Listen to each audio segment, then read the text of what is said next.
Hi, everyone, and welcome to Deep Geek Live. We are doing our usual Thursday live streams today, and I'm really excited. We're 2 episodes into the final season of Game of Thrones, a third of the way through, and I think you have to agree that episode 2 was as good as it gets in Game of Thrones. It was fantastic stuff.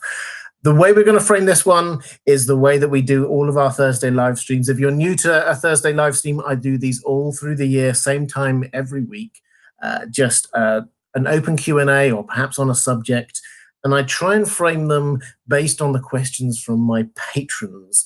For those who don't know, Patreon, it's a fantastic site. They don't pay me to say that, where you can support the creators that you want to support. Artists, musicians, content creators on YouTube, all sorts. My patrons, one of the benefits I offer them is a chance to have priority questions for my live stream. So what I'm doing today is I am prioritizing their questions. Obviously, if there are any questions that are coming up on Super Chat, I will get to them as soon as I possibly can, and I will pick up on as many questions from the chat as I can as we're going through as well. So let's start. We did have a few super chats just before we went on. Joseph Fireborn saying, working late tonight, we'll probably catch this on rerun. Thanks for the wonderful content. Please select a question from a mod or the chat. Thank you. I will happily do that. Thank you, Joseph. And if one of the mods, and quick shout out to the moderators, thank you. You do fantastic work, particularly last Sunday, an amazing job. If one of you has got a question, try and drop it in the chat and I'll see whether I can spot that as it goes through. Jack Hurst says, Robert, you're our three-eyed raven. Thank you so much. Please agree with me that season 8, episode 2 was one of the best episodes of the season. Yeah, absolutely. I agree with that completely. I think that particularly what happened with Brienne was fantastic. They picked up on a few of the things that I didn't like so much about episode 1, like I didn't like the way they dealt with Arya and Sandor's reunion. I think that they rectified that in episode 2. The song, Jenny's song, was great. We'll pick up on that in a moment. So yeah, it was a really good episode. They slowed down the pace. It felt a lot like a lot of the earlier episodes of Game of Thrones in the first few seasons, when they were focusing on characterization and things like that, rather than the explosive action that they've moved more towards in recent seasons. So I loved it. I thought it was a fantastic episode. And then, did Pod just sing to girls in the brothel? A great question. I think, well, I'll leave that to the chat to decide what Pod did. I am personally subscribed to the theory that I first saw it on Secrets of the Citadel. I think it's been elsewhere, that actually perhaps the women that were there that gave Pod such rave reviews were perhaps paid by somebody else to get information out of him, rather than the fact that he did anything particularly spectacular himself. Sorry, I think that's where I go. Also, Maura Lee, thank you so much. A couple of very generous super chats saying, no questions, looking forward to episode 3 of Game of Thrones. Just my usual show of love, support and appreciation for all you do for both channels, and also for the mods. Thank you, Maura. I really appreciate that. And particularly thanks also for the super chat on last live stream that I missed because I clicked the button to stop the live stream just before it came on. So thank you for that one as well. And Captain Anopheles says, would mass English longbows tipped with obsidian make this a very short battle? 'Twas I on Twitter who asked this. Yeah, I think I saw that question. So we'll come on to the battle properly in a moment, but I'll just pick off this one to start with. The idea here is that how do you kill this mass rank of whites? And one way is that you could just try and use the weapons you've got that you know work, like dragonglass, like fire, to kill as many of them as you can. Would just getting longbows and firing them off destroy enough of them to work? Possibly. It depends how fast they move and how much dragonglass they actually have. We know that they've got a lot. We don't know how much they have. And also, it has to be said, this is a very new material for anyone who's practiced in the longbow to be using as an arrowhead. It would affect their accuracy with it.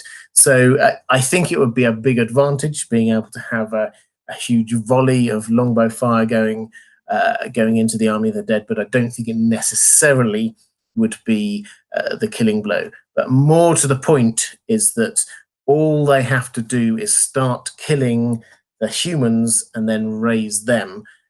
That's the tipping point there. This is not a normal army. It's not just a matter of killing them off. You have to stop them killing you as well, which is very hard when they're just charging straight forward. There's no chance that they might have a break in morale and run for it. They're just moving forward as quickly as possible. And they do move quite quickly as well. So thank you very much for that. The way we're going to break this one down, I think, is we're going to have a few different sections. I had a few questions on the Night King. We'll look at the Night King. A few questions about the battle for Winterfell overall. A couple about Jenny's song that I'm going to do a video next on Jenny's song, hopefully at some point in the next couple of days. I thought it was fantastic them having that in there. So I'll talk about that a little bit more. And at the end, just some random other questions about where we're going with the season as a whole. So let's pick up on a couple of these super chats as well while they're coming through. I saw one from Jeff Lawson saying, if the dead win the battle, how do they escape? I assume you mean how would the humans escape? Well, if the dead win, then the humans don't escape. The fact is that the way that the living has set themselves up is that they are banked outside Winterfell. Those guys, they either die or they retreat back into Winterfell. The army of the dead will reach the walls of Winterfell. We've seen that in the trailers.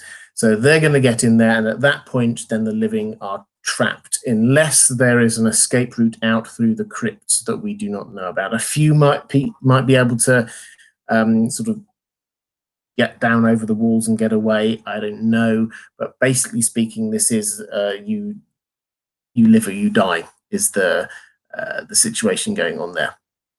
So let's quickly flick back through here. We had a couple of questions from Eileen Turpin saying, seeing how this works. Well, thank you very much for the super chat. I hope you now know how this one works. Infamous 1503 says, best A Song of Ice and Fire content creator in the known world. Thank you. That's very kind. Tina Sara, just a love heart. Thank you. Again, that's very kind. And Kevin Isles or Les says $6.45 equals £5 in real money. Yeah, thank you so much. No question, just happy to finally catch a live stream after being a fan for the past few months. Love your channel. And Lauren's Corner saying, hello, sweetie. Hello. That's I've been trying to find a question from one of my patrons. Not my patrons, my moderators, but I haven't spotted one yet. So I'm going to pick up a random question from the chat that I saw just a moment ago, which was a question from a girl has 1,000 names and one, saying, will we see the Isle of Faces on the show? Now, I love the idea of the Isle of Faces. For people who don't know, the Isle of Faces is very much a book thing. This is something that's very important in the books. It's probably the heart of the Weirwood network. It's definitely a heart of where a lot of the magic of the Children of the Forest comes from. Howland Reed, who's a really important character in the books, he goes there just before all the action kicks off in Robert's Rebellion, the tourney at Harrenhal, all the rest of it. He goes there, seemingly starting to prompt a lot of what was going on. So it's quite central. And all the hints are that this is where something big is going to happen at the end of it all. Now, on the show, they've not mentioned this really. They've not talked about it much. But there is just this season a hint that maybe there's going to be something there. So if you look at the title sequences all through from beginning of season 1, the title sequence for Game of Thrones, they show what is happening in the world, and they show the areas that we should be concentrating on. Normally where there's some action happening at the time, when stuff was happening on the Iron Islands, then it went over to Pike, for example, when Dany was over in Meereen, and they showed us that. Now, they didn't label it, but they did show for the first time, I think, certainly for the most visible time they've shown, the Isle of Faces, which is in the middle of the God's Eye Lake, as the camera sort of pans across towards King's Landing. My guess is that this isn't going to be a major place for this season. I don't think that we're going to have lots of action there, but I do think that they might give us a sort of a nod at it as we go past. I think they might show it the same way that they show things that are important in the books, like the Sword Dawn or the Horn of Winter, things that are interesting and important in the books but aren't on the show. They often just kind of show them and then move on, as if to say, yep, this is important, we know it's important, we're just not dealing with it. So I think the answer is we might see it, but I don't think it's going to be that important on the show. Now, let's quickly get back through a few of these other super chats. So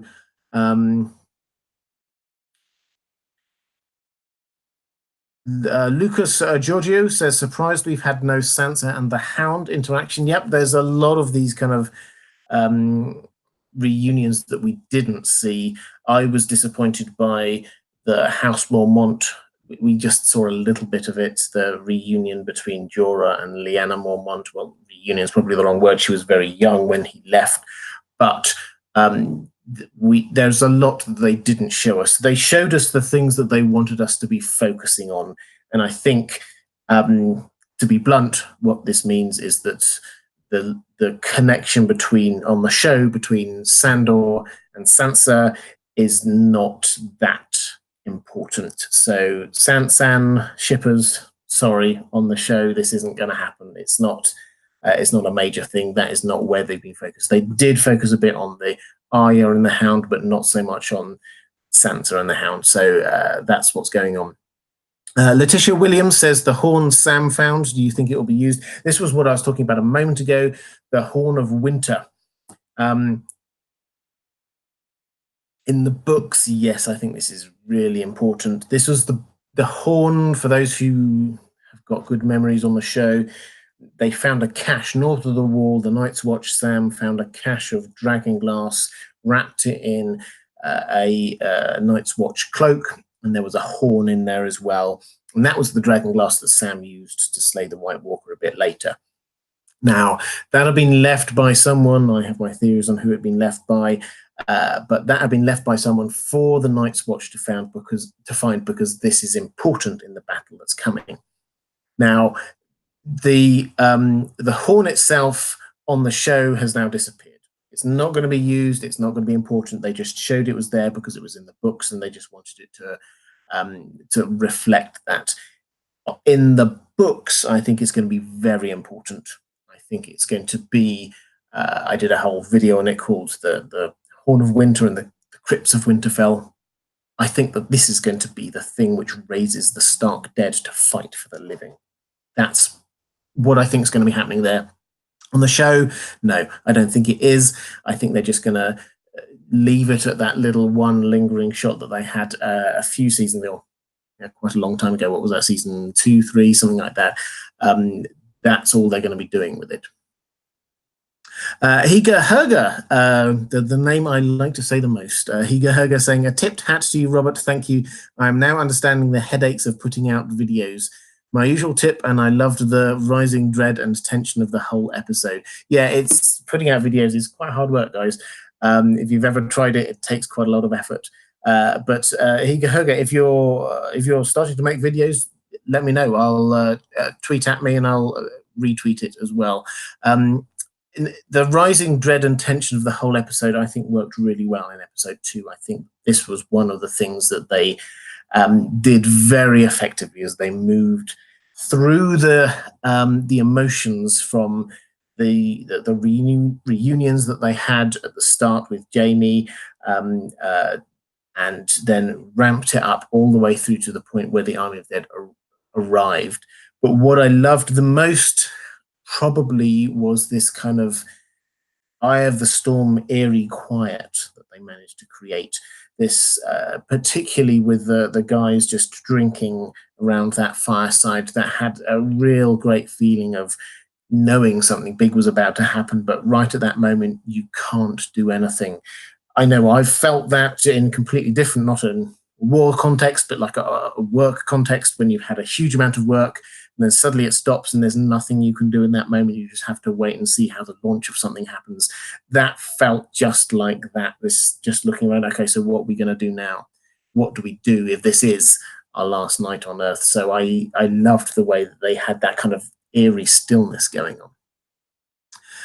Matthew Bacon, thank you so much, saying, when Davos lamented the lack of wine once they'd run out in the last episode, I felt that. Love all your streams, Robert. Thank you very much.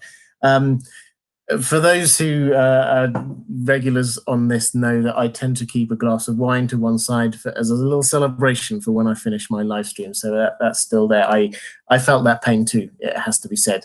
It's always good to have a little bit of Dornish red to hand. Linda Presuta, thank you so much for your super chat. In the episode 3 shots, we see the White Walkers stepping into line before Winterfell, and the 4th in line White Walkers looks like they have a man bun and the Night King's special ice sword. I saw Grey Area's video including that. What do you think it might mean? Okay, good question. So for those who haven't seen it, this was in the trailer for episode 3. And I say trailer, it's really a teaser trailer. It's very short. It's only a few seconds long, maybe 20 seconds long, something like that. Now, in that, we see the White Walkers line up, presumably about to attack Winterfell. And one of them, there was a lot of discussion. I've seen it. I haven't seen Grey's video on that. Big fan of this Grey Area, but I haven't seen that video on it, so I don't know where her argument went with it. But I've seen a lot of discussion about whether that was the Night King in that line there. My feeling is probably not. I did have a look at it. I zoomed in. I thought, well, it's not entirely clear. I think that with the Night King, it's that you get the horns on the head are very visible, and that didn't seem to be him. And also, he doesn't tend to present himself just as part of a line. He's normally just like slightly ahead or something along those lines. So he's slightly different. So I don't think that was him. I think he will, and we'll get onto the battle itself in a moment. I think he will appear. I think that he will appear with Viserion. So I think that that's in the same way that Jon and Dany are holding back. I think he is also holding back. And I think that he will appear, but I don't think he's going to be there in that line of White Walkers. So I think that's what's going on there. Haven't seen Grey's video. She may have seen some evidence. I haven't. So do please go check that out if you've got a bit of time. Catherine Byerly says, will Arya face change before the end, or is she now Arya rather than no one? So Arya, and this ties into a question actually that I had from one of my patrons about Arya. I'll see whether I can quickly find it, which was Kaylee B saying, 2 questions about Arya and Gendry. The first is, do you feel they went a step too far in the process of humanizing Arya? It felt kind of like they went from 0 to 60 on it. So in terms of the character arc for Arya, it seemed up until the beginning of this season as if she started off very human, but then she gradually became less so. She started to become indoctrinated in the ways of the Faceless Men. She seemed to enjoy killing, and she seems to be almost devoid of human empathy, as it were. That seemed to be where it was going. Then this season, suddenly she's been interacting with people. She's seemed a lot more human. What happened with Gendry, obviously, many layers to that, but that was a very human response to what you might do with your last night alive. Now, so I think that where the showrunners have clearly decided to go is that Arya is not going down the path that we thought she was going to go. She has in fact got to Winterfell and started to interact with people, and that people that she has a connection with, and that has made her more like where Arya should have been if the whole Faceless Men thing didn't happen. More human, as it were. Now, looking back at there were a few hints in season 7 when she had that moment with Nymeria. That was very much her. That wasn't the Faceless Man Arya. That was very much a personal level. With Hot Pie as well, there was something there. She was never hugely close to Hot Pie, but there seemed to be a human touch there. She put her hand on his shoulder and things like that. And when she got up to Winterfell, there were the 3 people that probably she'd had the most human connection with in the show, being the Hound, Gendry, and Jon. And so it's almost as if they're saying, like, once she comes into connection with the people she had a proper connection with, that's when she can start being herself again. So I kind of get the logic behind this now. I wasn't so sure to start with. But I kind of get the logic. Kaylee B, I'll pick up as we're talking about it on the second half of your question, which was about what happened with Gendry and Arya. And you say, I understand some people don't like it because they still see Arya as a child, but I didn't hear half so many complaints about her going all cold, hard assassin on us. Do you have any thoughts as to why that might be? I do. I have many thoughts about this. The sort of the question I would put out to people who do have some sort of problem was whether they would have the same problem if this were a male character. If this were a male character that we first saw as a child and then grew up and is now clearly an adult, and they, on the eve of a battle in which they might die, suddenly find the hot woman that they'd known for some time, and then the same thing happened. Would that provoke the same reaction? I suspect not. So my guess is that there is some gender bias within some of those reactions to that. But that's my perspective. I suspect others may have other perspectives. I personally found it a very human reaction with Arya. That was what quite a lot of people would do if they thought they might die the next day. Karis Morley says, thanks for providing such interesting and intelligent Thrones content to tide us over before Sundays. No, you're more than welcome. I really enjoy doing these Q&A live streams. Just the amount of questions and the variety of questions and the quality of the questions is great, and it's something I really enjoy engaging with. So thank you so much. Tanya Yoganathan says, Robert, the best GOT creator in the Seven Kingdoms. Guys, thank you. You're being really kind. In season 8, episode 1, Bronn is having a four-way with girls who are talking about dead Lannister soldiers. Anyone else think that Eddie the Ginger is Ed Sheeran? Yes, he is. We've had confirmation from the showrunners. So the fate of Ed Sheeran within the Game of Thrones world was to have his eyelids burned off. Ed Sheeran fans, I'm sure, have feelings on it. I found it quite amusing. KCC, do you think there is a chance we might see Howland read? If Sansa called House Stark's bannermen, they should have been called as well. Correct. So in terms of the second part of that, whether they should be in Winterfell, then yes, Sansa says that the banners were called, so all of the bannermen should have gone. So on that basis, yes, House Reed should have been there. My guess, they didn't say this because they haven't really mentioned House Reed this season at all. My guess is actually they might have made an exception for House Reed, because House Reed, out of all the houses in the north, House Reed has got a very special role, which is they protect the neck. So if you look at a map of Westeros and see you've got the north, you've got the south, and then this bottleneck in the middle, which is this marshland, and there's just one road going through it. And the family that guard that is House Reed, the Crannog men. So if if the Starks called them up, then they would not be defended from the south anymore.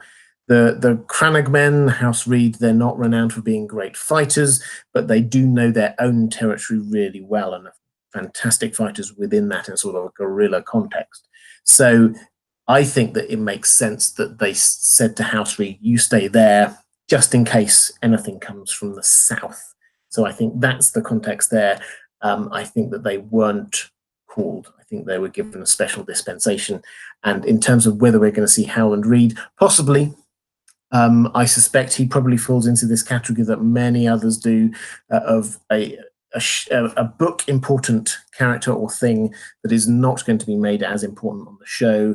Certainly on the books, he's got a huge amount of information about things like the Tower of Joy, what happened back in Robert's Rebellion, what's really going on with Bloodraven's plans and all the rest of it. And I think that he's going to be very important in the books. On the show, not really mentioned him so much, and I think that they've taken a lot of his roles and given them to Bran and Sam. So I think that his purpose is not so much there in the show. So we may see him in the background somewhere or something like that, but I don't think he's going to have an important role.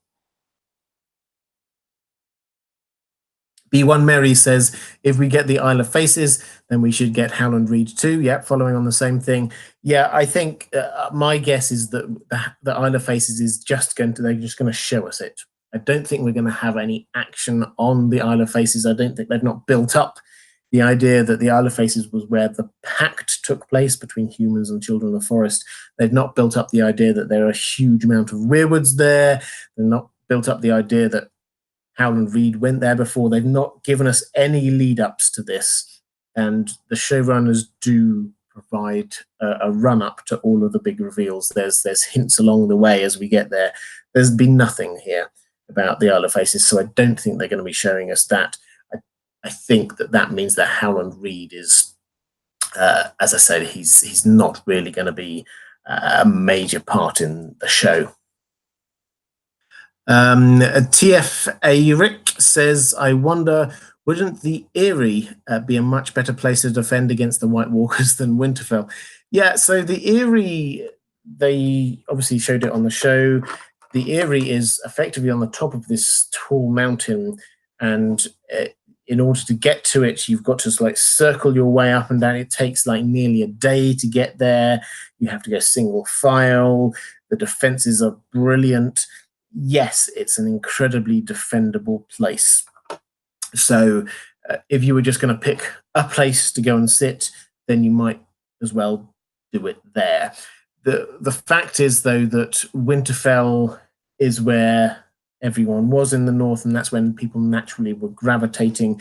If you're going to take a stand anywhere, you might as well do it somewhere. Winterfell is also very defendable. It's got very high walls, and I think, again, in the books, I think it's got quite strong magical defenses, but it's a good place to defend. If you cede all the land from the north and down into the Riverlands and then just hole up in the Eyrie, you're going to let the Night King have a huge army by the time they get to the Eyrie. So it's this kind of balancing act.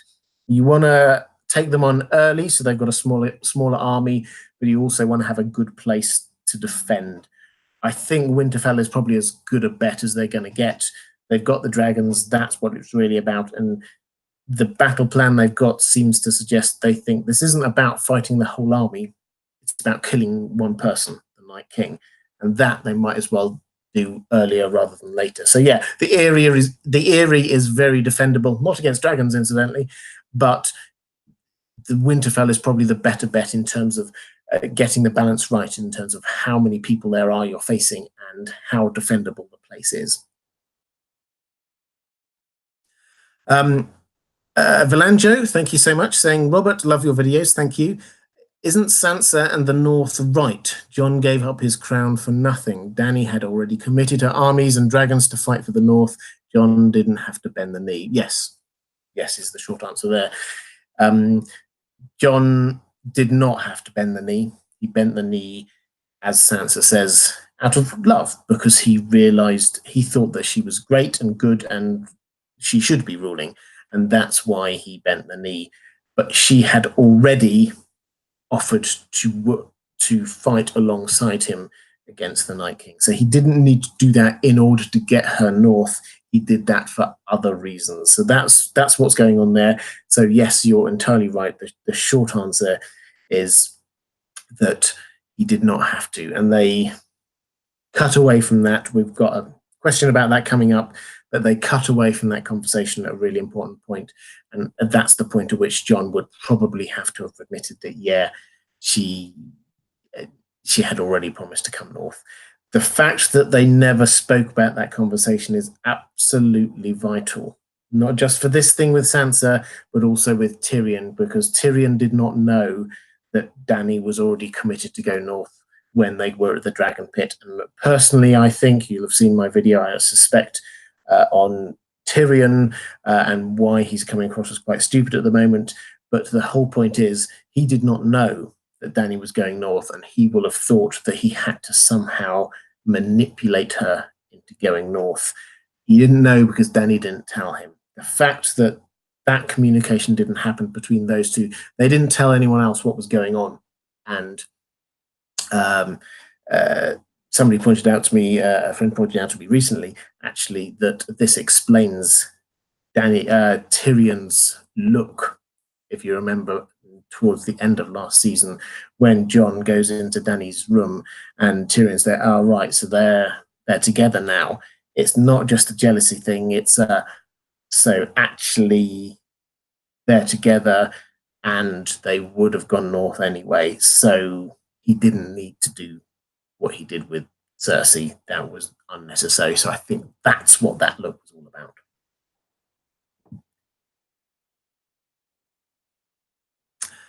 Jeff Lawson says, so say the living win. The remaining 3 episodes concern what exactly? If so, winter is over and the snow scene from House of the Undying is moot. So just to take the House of the Undying bit first, so this is it's just a show bit. The visions of the House of the Undying in the books are very different and very big. There's lots of them. But the vision there is symbolic rather than this is exactly what's going to happen. So the next bit, she goes out, she meets Khal Drogo again. That's not going to happen exactly as it is. So this is a symbolic thing. It means things. It means, so there's snow falling. That could well mean that Jon Snow, perhaps. It will also mean winter. The fact that she reaches out and doesn't touch the Iron Throne, I think, is also quite symbolically important. The fact that it looks like the Red Keep was destroyed from above, I think that was also quite important, but I wouldn't take as literally a vision of the future. That doesn't seem to be what they were suggesting was happening. If the last 3 episodes are without the Night King, then there's still a lot to go on. We've still got Cersei in the south with Euron. We've still got this whole issue. They teed it up hugely in the last couple of episodes. This whole issue of the succession with Jon and Dany. What happens when people discover that Jon is the true king? Do they switch sides to him? Does he want to be the true king? There's a whole area there. Cersei is not going to give up the throne. We're going to find that Qyburn, I'm almost certain, is building an army of the dead down south as well. We've got the whole issue with Yara has just gone over to the Iron Islands to take that. What happens if Euron goes back there? We've got Arya's kill list with Cersei and the Mountain. We've got the whole issue between the Hound and the Mountain. There's a lot of plot that still needs to happen in 3 more episodes. So I don't think we need to worry about not having enough plot to be getting through. That's definitely going to all be happening. And I would just refer you to when George R. R. Martin was talking about how the end of the books is going to be. He said the feel he was going to go for was like the Scouring of the Shire, which is the penultimate chapter of The Lord of the Rings, which is after the big baddie has been dealt with, the ring has been dealt with, and all of that happens. The hobbits go back to the Shire, and then there's like another baddie to be dealt with. and they have to just sort everything, the last details out. And so I feel in the books, therefore, is going to be how do we sort out the last details. On the show, I suspect it's going to be similar. The big baddie has been defeated. What next? How do we tidy it all up? Which, incidentally, is how they've been doing most of these seasons so far. If you think back through the seasons, episode 9 is often the one that's the big epic battle, and episode 10 is tying up loose ends. So certainly the last episode may well be a lot of tying up loose ends. Nick X, thank you so much, saying, do you believe the Whites will employ as part of their strategy repeated resurrections of dead allied troops, constant battle resurrections, making it impossible to thin their numbers? Yes, I think that exactly. They'll probably do it in a dramatic way because this is a TV show rather than just like somebody dies and then gets back up again. I think that, yes, there'll be like a pause and then certain amount of people are raised up, and this is why it's not a normal battle, because even if you kill a whole load of the Whites, if they kill a dozen or so of your guys, then they will raise them up and they're on your side, and those guys are already on the front line. If they fall, they're already there in the midst of the living, so to speak. So somebody dies next to you, they can suddenly rise up and attack you. So immediately we've got a completely different dynamic. And yes, they will definitely be doing that. Higa Herga, hurry up and wait is said daily in the military. Thank you.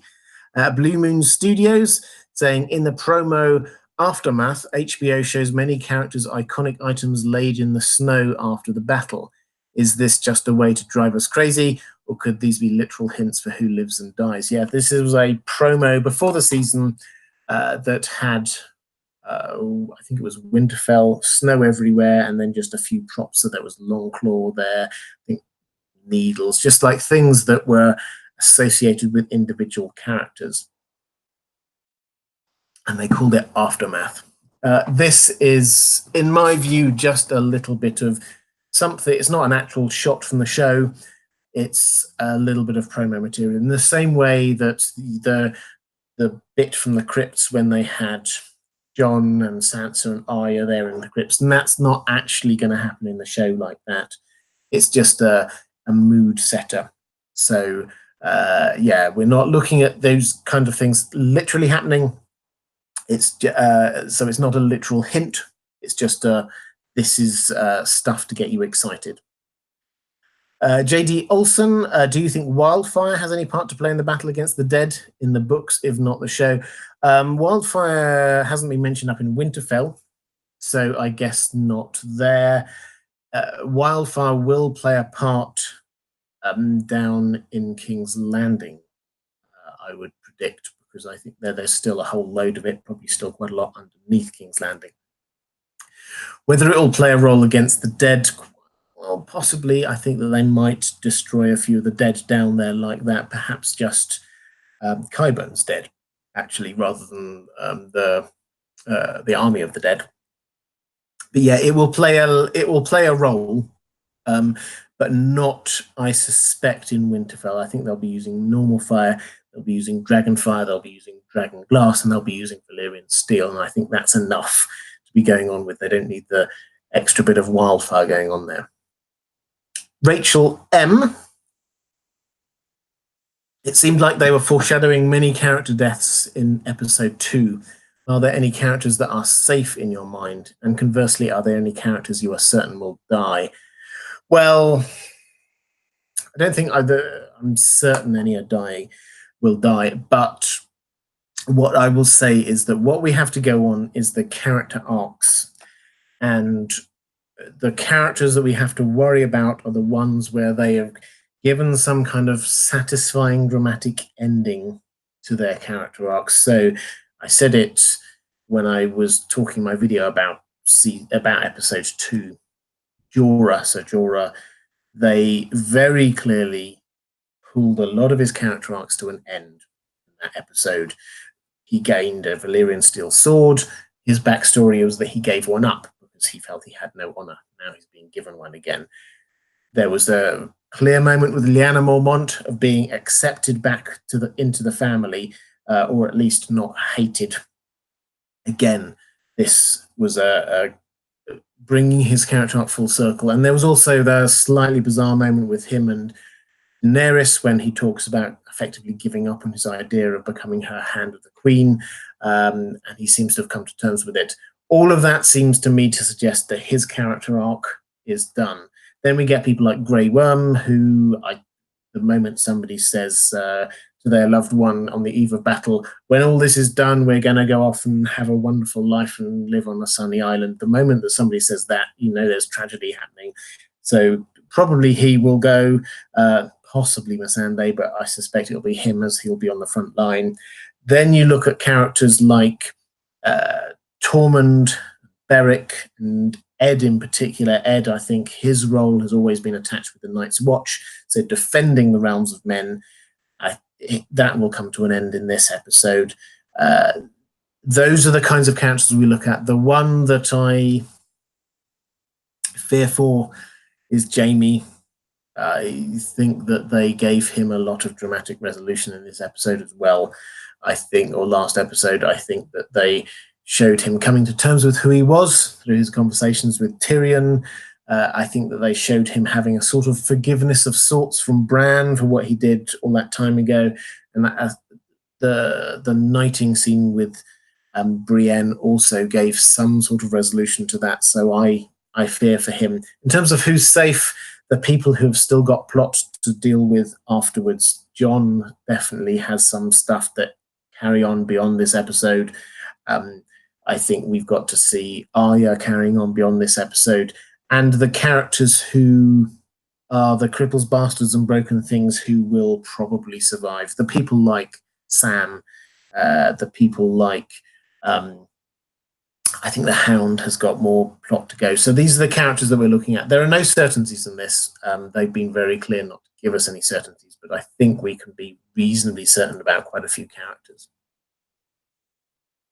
Lady KN saying, your commentary on Game of Thrones and the Song of Ice and Fire are so good. Thank you. That's very kind. I love LPS says, do you think Cersei's army will have to face the army of the dead? I'm not 100% certain, but at the moment I'm going towards the idea of no. I think that they will be dealt with before they get to King's Landing, and I think that what happens at King's Landing is more the confrontations between the living who survived in the north and Cersei down in the south. I think that is what is more likely, in my view. But it could happen. I think that they have been very good to keep the last 3 episodes completely under wraps. There's almost nothing, if not nothing, of the last 3 episodes in the trailers that we've seen. So they've kept a lot of that under wraps. Pegleg Pete says all 6 episode titles this season will be a phrase. I think episode 3 title is the shield that guards the realms of men, making the first 3 Winterfell, A Knight of the Seven Kingdoms that guards the realms of men. Yeah, so Pete, you gave that. This was a question you actually raised over on Patreon, so we're very happy to pick it up here. Episode 1 was Winterfell. Episode 2, as you say, was A Knight of the Seven Kingdoms. It's a good game to play. As to what the episode titles will be for the next episode, they seem to have gone with 2 different types of titles. They've seemed to have gone for either very, I would say, quite dull titles that are just naming the place that most of the action is happening, so Winterfell was one. They had Eastwatch as another one, the King's Road, things like that. Either that, or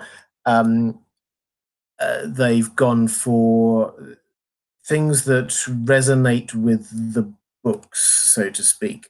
So we've got A Knight of the Seven Kingdoms clearly resonates with the books. I'm trying to think of other examples of things that they've done now, but they try and do titles that are more descriptive and that also can be applied to different things. So within that, I think that the episode titles, which they've not been revealing until after the seasons, after the episodes. Yeah, I don't know. I'm not sure that I've got a guess for episode 3, but I'd love to hear people's thoughts on what that one might be. Let's go back to. We had a question from Philip Wolf. How do you think a collection of Iron Islanders is going to fare defending Bran? Is there going to be a battle in the Godswood? Maester Lewin, R.I.P. And thank you, Robert, for the brilliant content. You're very welcome. Maester Lewin, R.I.P. Yeah, I loved that character. He was great.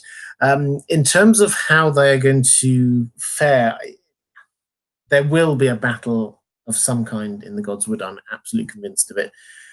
I said at the very beginning, where the pre-show animation goes, the title sequence goes, that's where the action's going to be. They showed us the last hearth after the wall, and then it comes along and we see the fences outside Winterfell, and then they go in and they show us the Godswood, and I'm pretty sure that means that we're going to see things happen in the Godswood. Will there be a battle there? I think from the trailer it implies that there will be. I think that this is going to get very close to the wire. I think that we're going to, everything that you think might happen is going to happen. I think that all of Winterfell is going to start being overrun by the White Walkers and the Whites. So yes, there's going to be a battle. How are they going to fare defending them? Well, it's Theon and a bunch of red shirts. The red shirts are going to die. Theon, his character arc is also starting to get a little bit. Is it complete now? The fact that he's defending Bran makes me worry, because obviously he started out his descent by kicking Bran out of Winterfell and actually faking his death. So I think there's a good chance he might save Bran. The question is whether he dies in the attempt. I don't think most of the Iron Islanders will stand much of a chance against the White Walkers, though, even if they have dragonglass-tipped weapons. Will we see Ghost on the back of Rhaegar, infamous 1503? I don't think Ghosts on the back of Rhaegar will work. We'll definitely see Jon on the back of Rhaegar. I think we'll see Ghost. I'd like to see Ghost in the Godswood, actually. That would be fantastic. Ghost will be on the ground doing direwolf things. Tanya Yoganathan saying, admin question. If we are trying to maximize our support to you directly, factoring in platform fees, etc., what is better? Think twice for YouTube super chats or cough for Patreon? Eduardo Costello, sorry. Just a complete transparency. Super chats going through. They go through YouTube. YouTube take a huge chunk of any money that comes from super chats. Not just me. This is all creators. If you're wanting to support any creators on YouTube, super chats, YouTube take a big chunk. But Patreon take a very small chunk. It's only something like 5% for creators. They're shifting that around, but it's still going to remain very small. So if you wish to support a creator financially, the best way to do that tends to be either Patreon or a GoFundMe or a direct contribution. I'm very grateful for anyone who supports me at all. So thank you very much. But yeah, in terms of a factual question, what helps more? Patreon and GoFundMe's tend to be more effective because YouTube generally take a much bigger cut of stuff before they get to the actual content creator. But thank you for asking. That's very kind. Eduardo Castillo says, are we thinking Nymeria and the pack of direwolves she is head of will make an appearance in the battle, perhaps drawn to Arya being in distress? I love this idea. I don't know whether it's going to happen. There's definitely more from Nymeria in the books. On the show, I think they might just stick with Ghost. I think that she's had her moment with Nymeria. I say that hoping that I'm wrong, because I would love to see Nymeria, but yeah, I'm not sure. And on the show, they had what looked like Nymeria and half a dozen wolves. In the books, she has what's known as a super pack. hundreds, if not thousands, of wolves are all roaming around after her in the Riverlands. And so this is a massive wolf army that would be great for hooking up with or connecting with Arya later on and going north with her. That would be fantastic. But on the show, I'm not so sure, if only for sort of CGI reasons. Richard Hopp, possibly Hopper, says, do you think Tyrion's private conversation with Bran will pay off in some way later? Yes, I really hope so. Now, this, for those who don't remember it in the episode, because it was a blink and you miss it kind of thing, Bran is sort of sat there and Tyrion says, do you need a hand with anything? And Bran says, no, I'm all right. And then Tyrion basically pulls up a chair and says, tell me your story. And then they cut out. This is great because as far as I can tell, no one's bothered to ask him yet. They've just gone, well, Bran's a bit weird these days. And Tyrion, this is important on a couple of levels. Firstly, because it shows Tyrion being back to what he is normally like, which is just understanding humans, talking to people, getting out on their level. So there's that level to it. Secondly, they will not have included that scene for no reason. They're very tight on time. I know that some of the episodes are quite long, but they're very tight on time to wrap up this story. So the fact that Tyrion is getting information from Bran is important. The fact that they cut off before showing what information they got is also quite important. So yes, I think he will. This is one of my questions from my patrons that I will get onto. Just suddenly realized I've been talking for an hour before getting onto all of my patrons' questions. I will get onto them in just a second.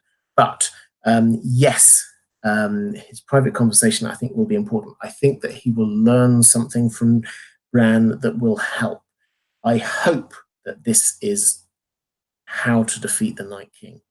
Because at the moment, they're in this astonishing situation where nobody's actually seemingly asked the question, how do you kill the Night King? They've not had this discussion. They've not tried to figure it out. They've got all these clues, but nobody's actually sat down and tried to pull it all together. If anyone can pull it together, it should be Tyrion. And the bits of information that he's missing are from Bran and Sam. So if he can be talking to Bran in episode 2, and then he's going to be down in the crypts, because Dany said that he's going to have to go down to the crypts. If he's down there, that's where Sam is, so he can talk to him and he can talk to Varys, and hopefully that brain's trust can actually try and figure something out, probably just in the nick of time. That's my hope. Can't guarantee it, but that's my hope. It will definitely pay off in some way, though. Captain Anopheles, thank you again, saying, will the ending of the show be significantly different from the end of the books, and in what way? Yes, it will be different.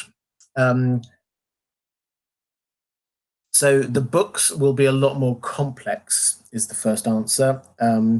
There are, even in the build-up on the books, you've got a whole extra huge amount of plot with Fagon, who's this extra possible Targaryen who has launched an invasion, who's getting some very important and influential backers like the Golden Company, and that's going to impact on huge amounts of the geopolitics going on there for when Dany invades it, and that will have a knock-on effect. So that's going to be there. In terms of the resolution, George R. R. Martin is not going to go with the swirly symbols thing. That is a shortcut. My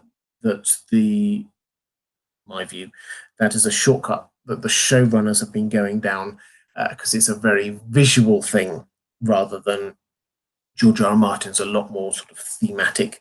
He has already talked about symbols, but he's not described it as such. And I think that the books will end with a lot more emphasis on this isn't a big battle that ends it. I cannot imagine that George R. R. Martin, noted pacifist who has shown all the way through these books the horrors of war, I do not imagine that he's going to end up with a solution that says, actually, war is the answer. Defeating the bad guy is the answer.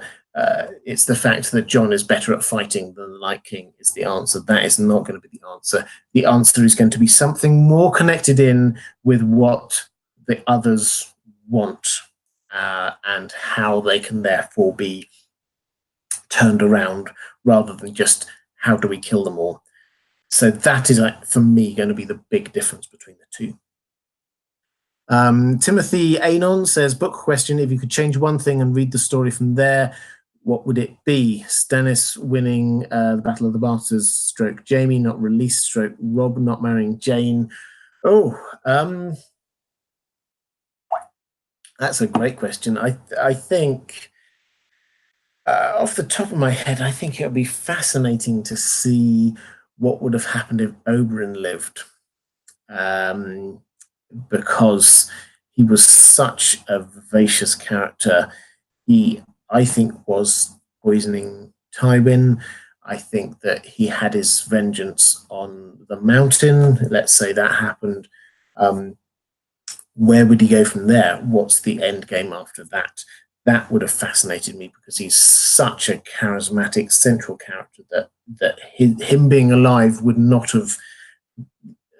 Well, him being alive would have meant ripples going out throughout the plot, and the whole Dornish subplot would have been so much more multi-layered with having him, because he's a little bit of a wild card even in Dorne. So I think that would be the thing. Dracarys Noir, thank you, saying, Dragonfire killing the Night King, is this a satisfactory ending for you? No, is the short answer. As I said before, I don't think that, for me, it makes it satisfying just, and we killed the Night King and it was an end. I think they have to figure something out. I think there has to be something connected with his creation. There has to be something connected with how do we reach a resolution for his story, not just, and the good guys killed the bad guys because the good guys had bigger guns. That doesn't work for me, I'm afraid. That's not the story that was started to be told, and I think that shouldn't be the story that ends up being told, because killing by Dragonfire is effectively just, I've got a bigger gun than you, and that's it. There has to be tied in somehow with his creation and the Weirwood network, I would humbly suggest. But no, that wouldn't work for me. Infamous 1503, $20. Thank you so much. My 7-year-old daughter was knighted at medieval times Sunday morning for her birthday. Next morning, I showed her the Brienne scene. She loved it.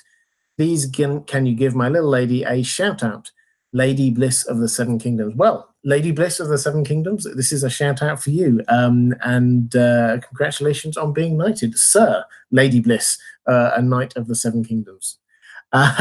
Ricardo Guira, do you think the Night King is telling them how to defeat him with his symbol on purpose? No, I think it's more. I think it was one of the directors came out with this line, is that it's a symbol, almost a religious symbol for them, a perversion of their creation as a sort of an FU, in the kind of way that a Satanist might wear an upside-down cross. That's a paraphrase of the quote. So it's not that he's going there saying, this is how you can defeat me. It's that he is just saying, this is what we're about, this is what's important. And if people on the basis of that can figure out how to kill him, then that's clever, but that's not what he's trying to do. He's not trying to give them the information about how to defeat them. Inadvertently, he might be, but I don't think it's deliberate. Vilanjo says, if Winterfell falls, how will survivors escape south? As quick as they can is the only honest answer. It's a matter of, as I said earlier, it's a matter of getting out of Winterfell first and then heading south as quick as they can, if that's what happens.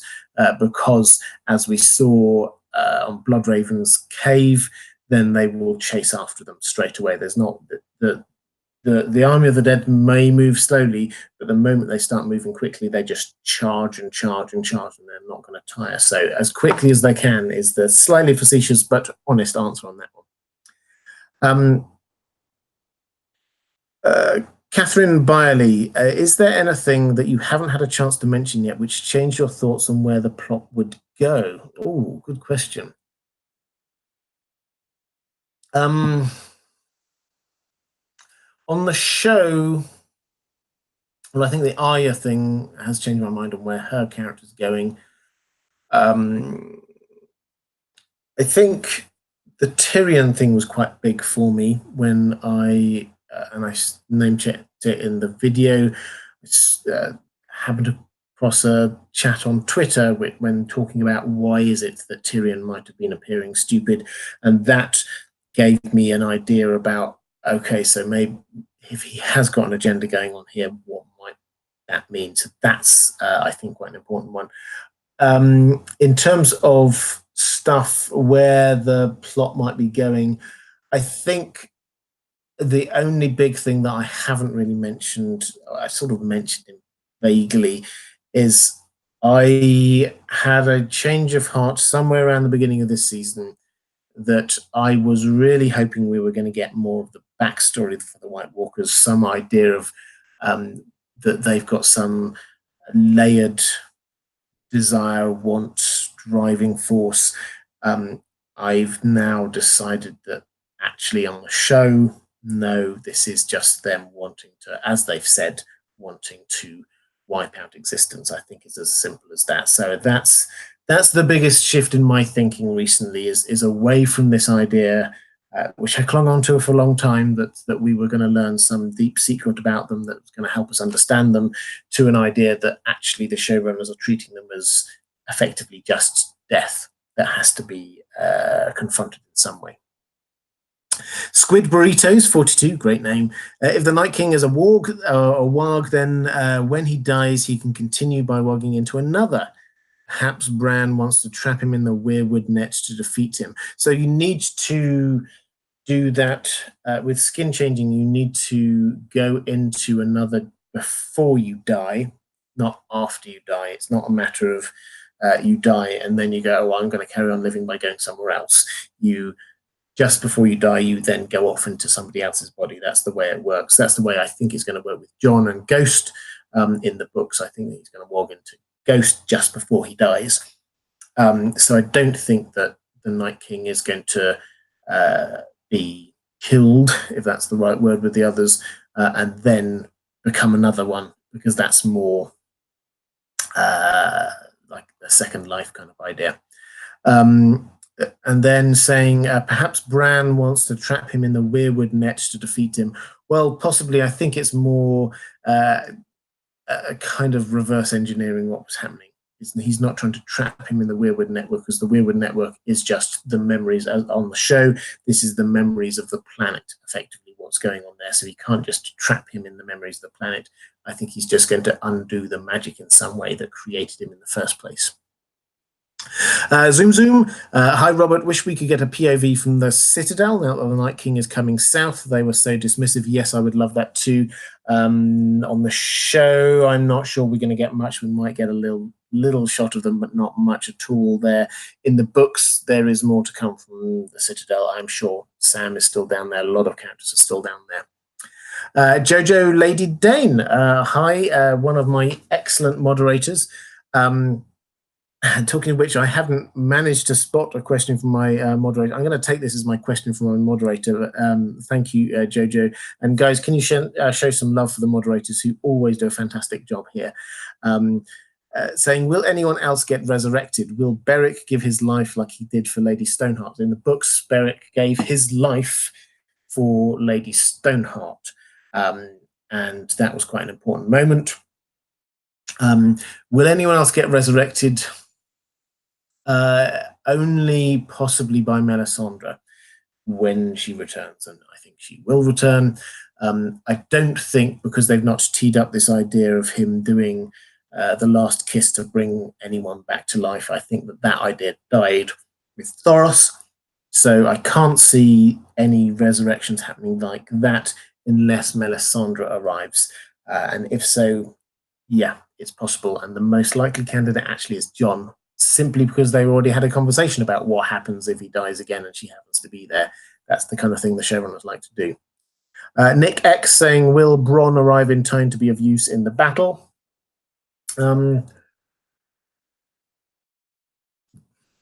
He shouldn't.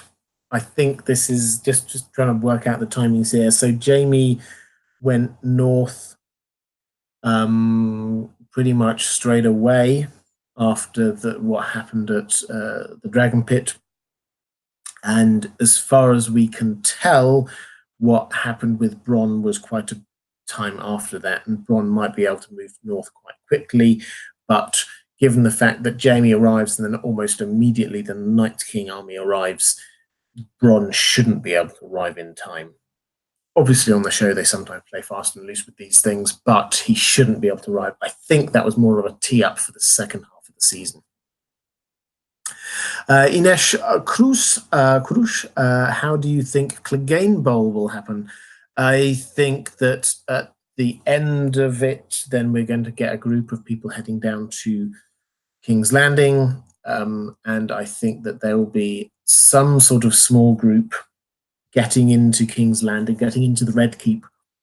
There are so many people who know how to get into the Red Keep now that it's no longer impregnable in any way. Varys knows, Tyrion knows, Arya knows. They've got lots of people there who know how to get into the Red Keep. And then once they're in, Arya's got her kill list.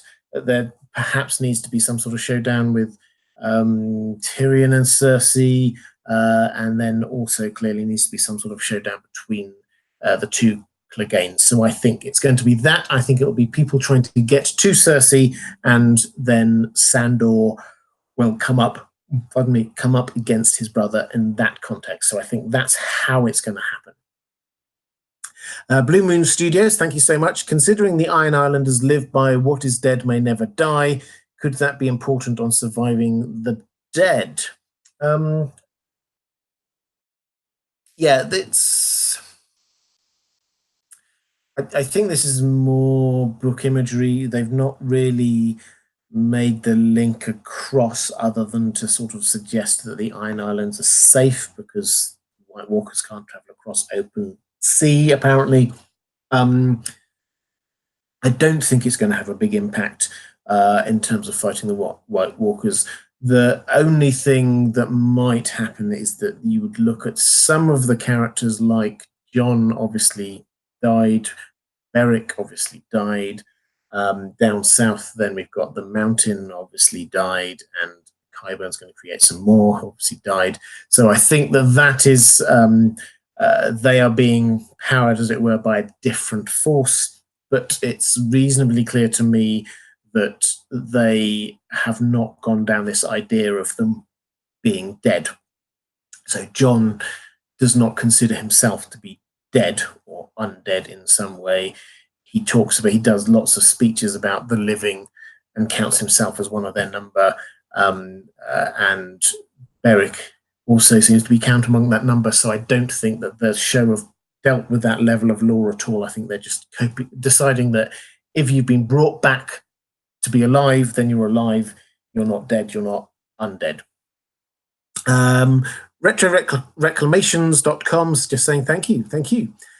Mod Mary 1 saying if episode 3 is the Night King battle in at Winterfell, then shouldn't Melisandre already be there? Shireen type little girl was very strange. Could it be you know who? Yeah, I've heard this theory. I've not seen people with any evidence for it other than the fact that yes, it makes sense that Melisandre will be back. Her story is very much about the fight against the Night King, so I think she's definitely going to be heading up there for this battle. Could she be there disguised as someone else? Possibly. I think it would be, I mean, yeah, they do this kind of stuff, but I think quite heartless of her to be hiding as somebody who looks a bit like Shireen and then going up to Davos that's extra level. I think that character is there. I think Davos will probably have a chance to save that character in some way and therefore get some personal redemption is the wrong word, but personal satisfactory ending to his Shireen arc through that. So I think that's probably what's going to be happening there.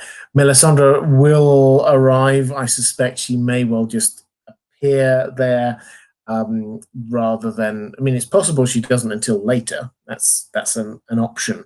But before the Night King is dealt with, she will appear, and she will want to give Jon a fiery sword because she believes that the prince that was promised has to have a fiery sword.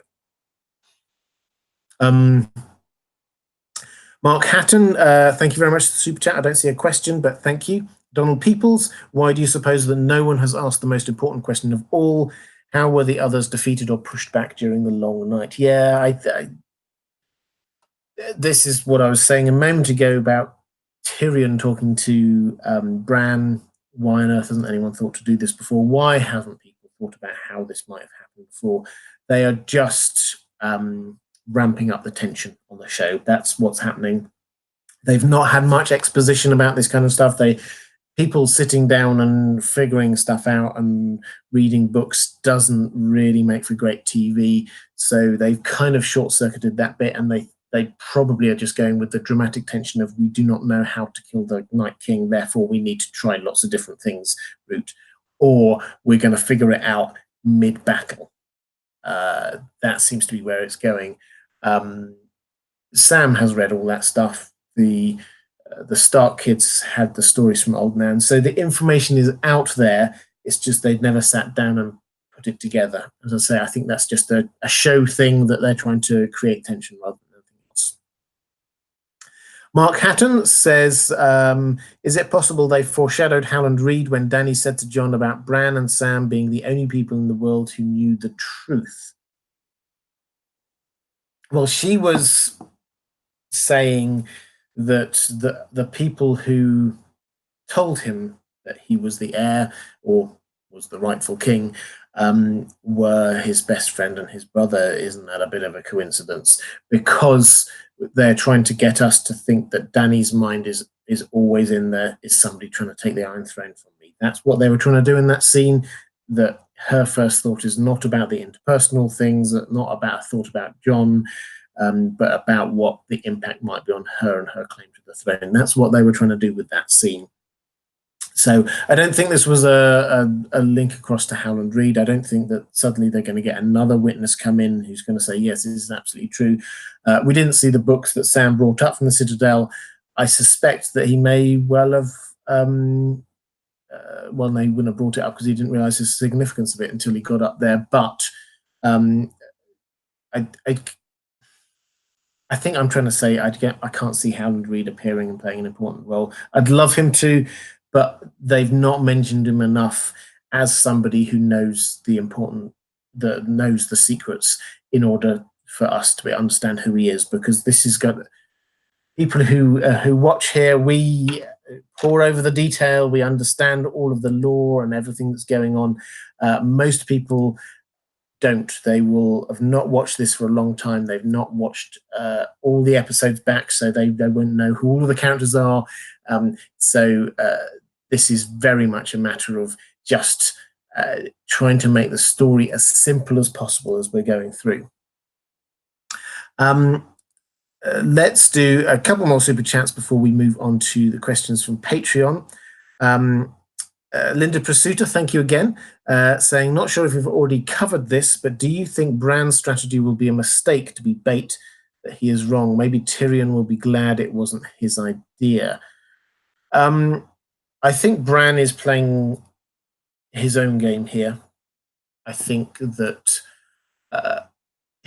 all through episode 1 and episode 2, he was pulling the strings. It was him who said to everybody, right, when Jon and Dany first arrived, he's saying, right, we've had enough. This is taking too long. We need to move on. It was him who got Sam to go down and tell Jon about his parentage right at the time when Sam was really angry at Dany and therefore very open to the idea of talking about the fact that Dany actually wasn't the rightful monarch. It was Bran who was waiting for Jaime to arrive. Bran was at the center of it all. It might not have always appeared that way, but he was doing it. And the fact that he said where he wanted to be I think is quite significant, and he wanted to be by the weirwood tree, and I think that means that he suspects that this is something to do with the ending and how you get rid of the Night King. So that's what it is. So in terms of whether his strategy will be wrong, I think it's more to do with the Night King.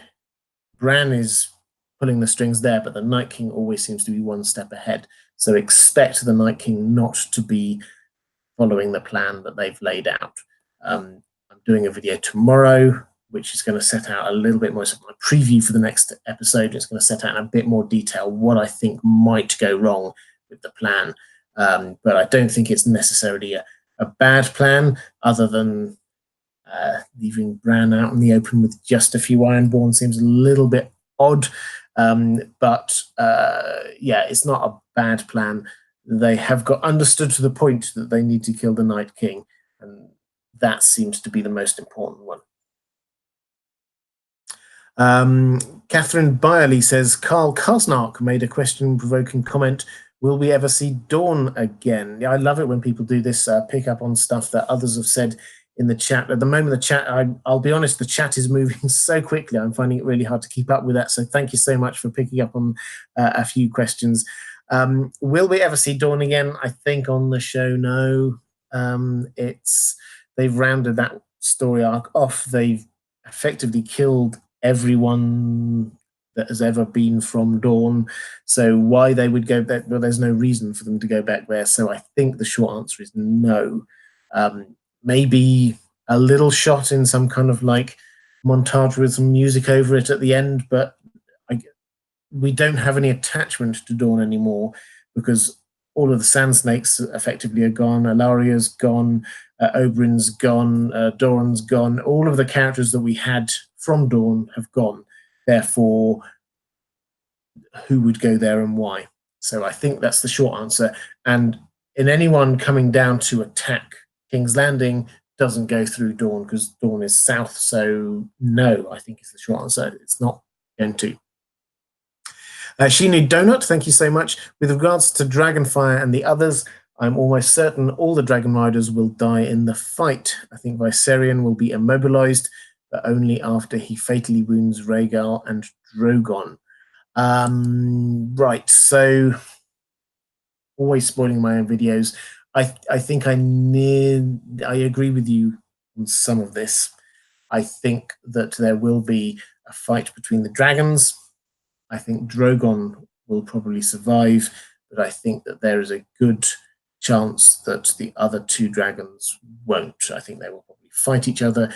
Fire and Blood had lots of dragons fighting each other. We've not really seen that. So I could certainly imagine that happening. And we haven't yet, I think, seen that image from Bran's vision of a shadow of a dragon going across King's Landing, and I think that we will see that. I think that's most likely to be Drogon. Justin Watkins, you said in your last live stream that you don't believe Sansa is on a power grab. Is it possible that she told Lord Glover to stay where he's at in case she needed his men to defeat Dany? Is it possible? Yes. Is it likely? I can't see the evidence for it. So Deepwood Motte is quite out of the way. If the Night King started off at the wall, went via the last hearth, then down to Winterfell, they would not have got to Deepwood Motte yet. So that is, for the time being, safe, and it's probably not going to be touched until Winterfell has gone, if it goes. So is Sansa keeping a reserve army somewhere else to go and deal with Cersei? Well, it would make sense if she's being Machiavellian, as she certainly seems to be.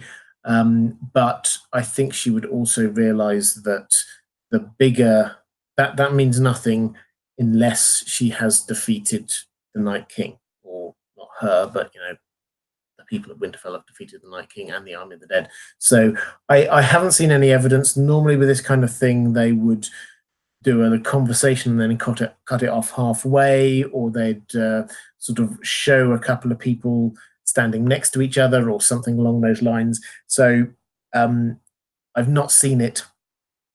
Basically, we've just had Lord Glover being annoyed with everyone, and it didn't really surprise us that he didn't turn up, because he wasn't keen on turning up earlier either. So no, it's possible, but I don't see it as likely. Aaron Pete says, after Sam asks if Jon has told Dany about his parents, he mumbles something about it not being the right time. Was he encouraging Jon to press his claim, or making a joke about there never being a right moment for that talk? So,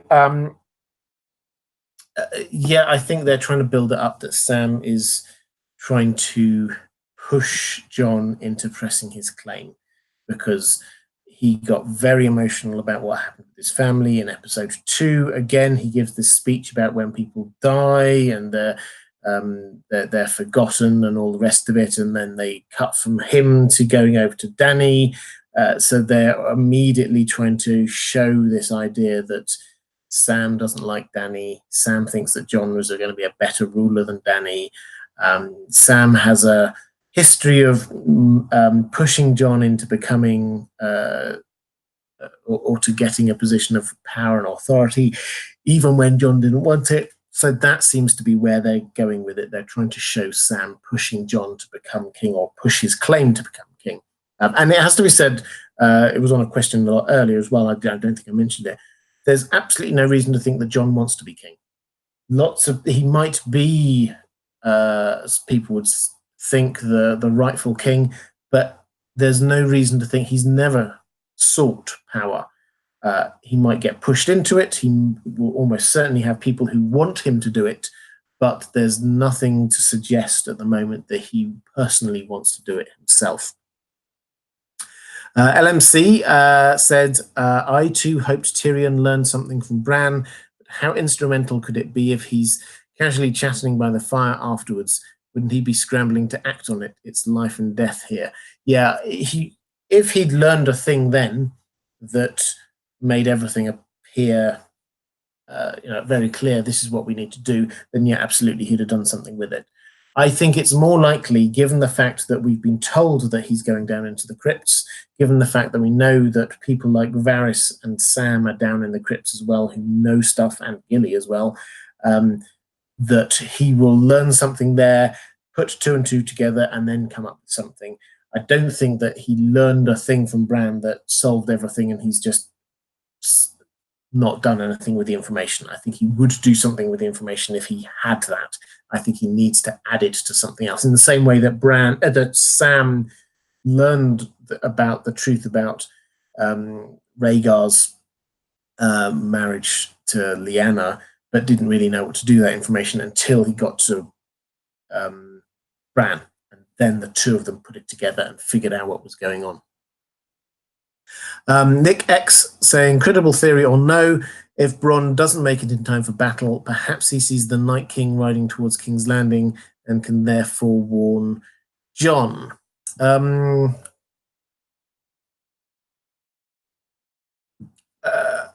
Well, I'm going to pick up on that in a moment when I'm talking about this idea of the Night King not being at the Battle of Winterfell. I think that we are next going to see Bronn probably in episode 4. That would be my guess. I mean, he may turn up in Winterfell, but if he does, then he's again defying the laws of travel and time. But he's more likely to appear in episode 4.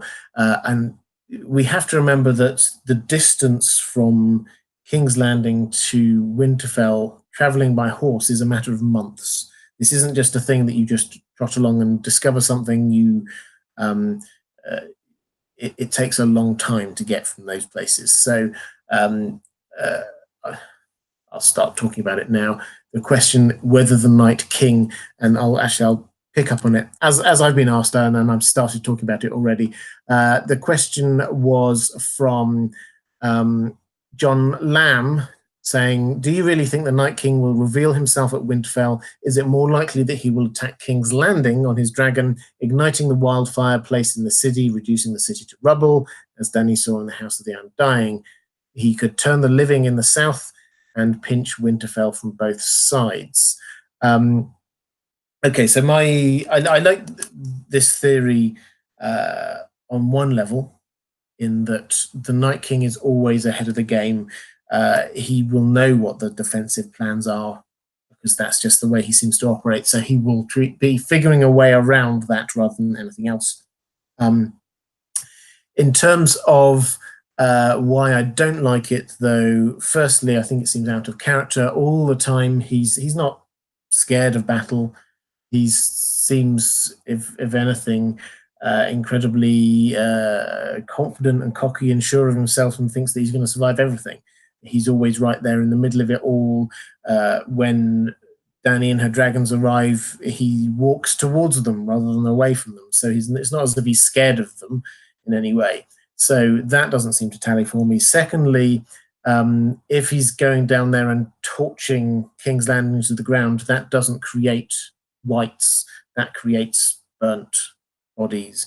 And as we've seen, fire is one of the things that kills whites. So that's not an effective plan. And secondly, the march is so long, it would take so long to get from the south up to the north. As I've already mentioned, we've got the neck, so that Winterfell would find out about a huge army marching from the north before they got there. There would be ravens sent from places warning them that they were coming. So I don't think that's what's going on there. So in terms of Bronn alerting, I like the idea, but I don't think that's what's going on.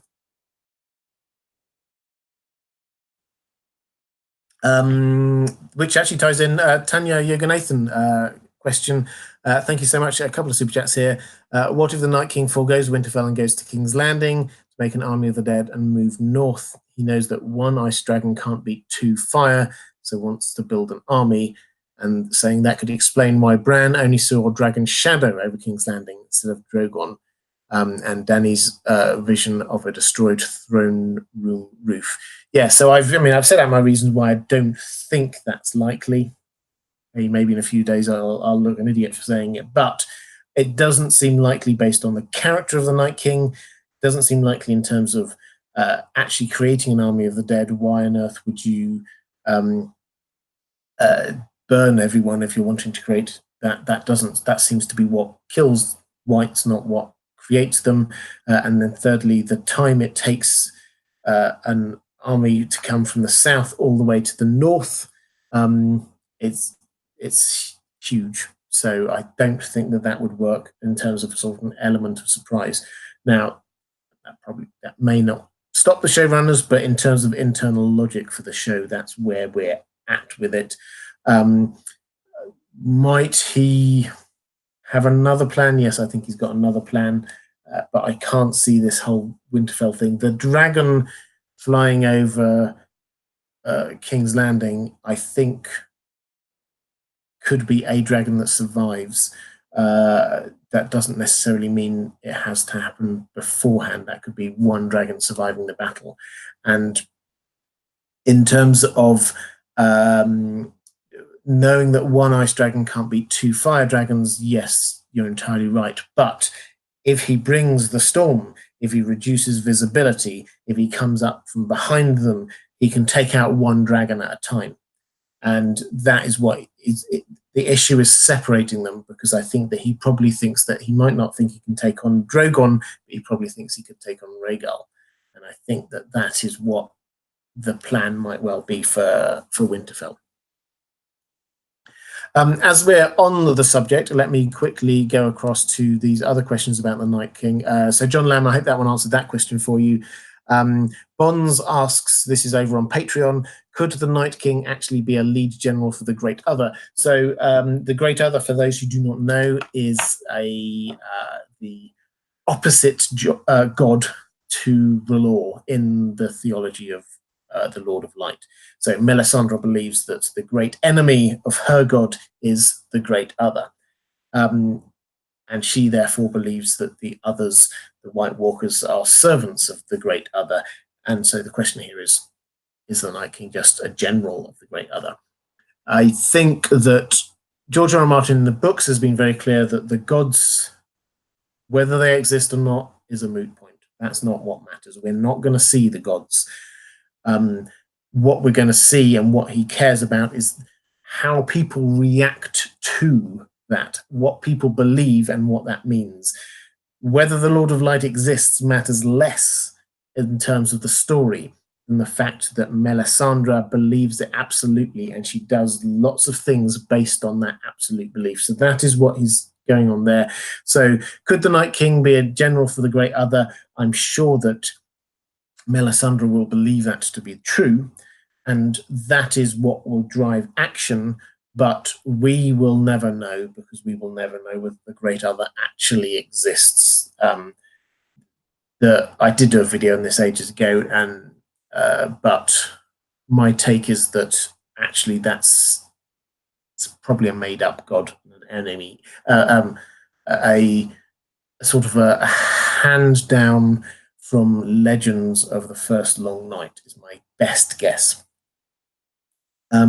Fran Pouch says, I have a theory that the Night King won't be able to raise Jon Beric or the Ironborn because they've all died before. This is connecting to something we were talking about a moment ago. And Annie says, would you clarify who the Night King can raise? I've heard that he can only raise the people who died fighting his army, and that he can raise every dead. Also, alternatively, that he could raise any dead thing no matter who they are or where or when they died.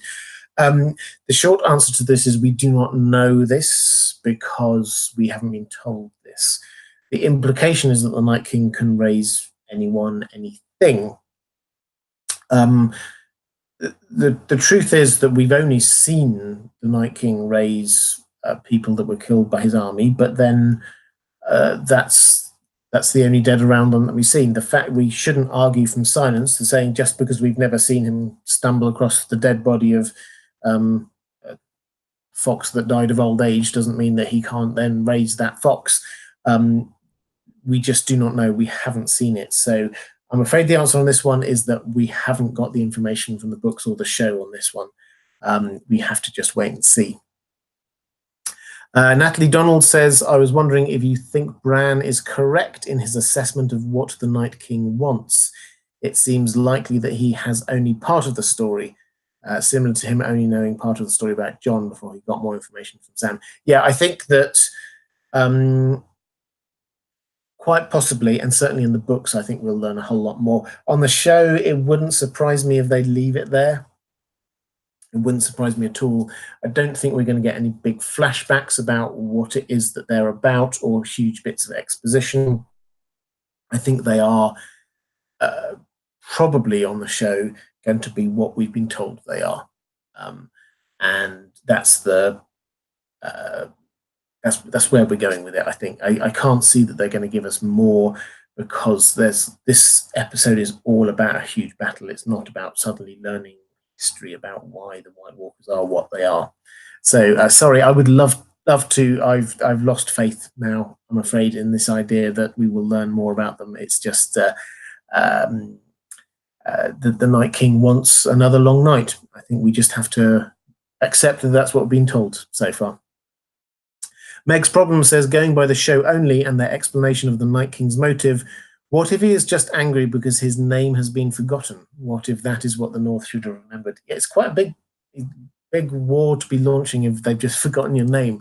But there is, and this is probably where you're coming from, there is a thing in the books about the Night's King, which is a different character, but it's that there is clearly a link where after that character in the books, in legend in the books, after that character was defeated, then their name was wiped from history. Old Nan kind of mentions it a little bit on the show.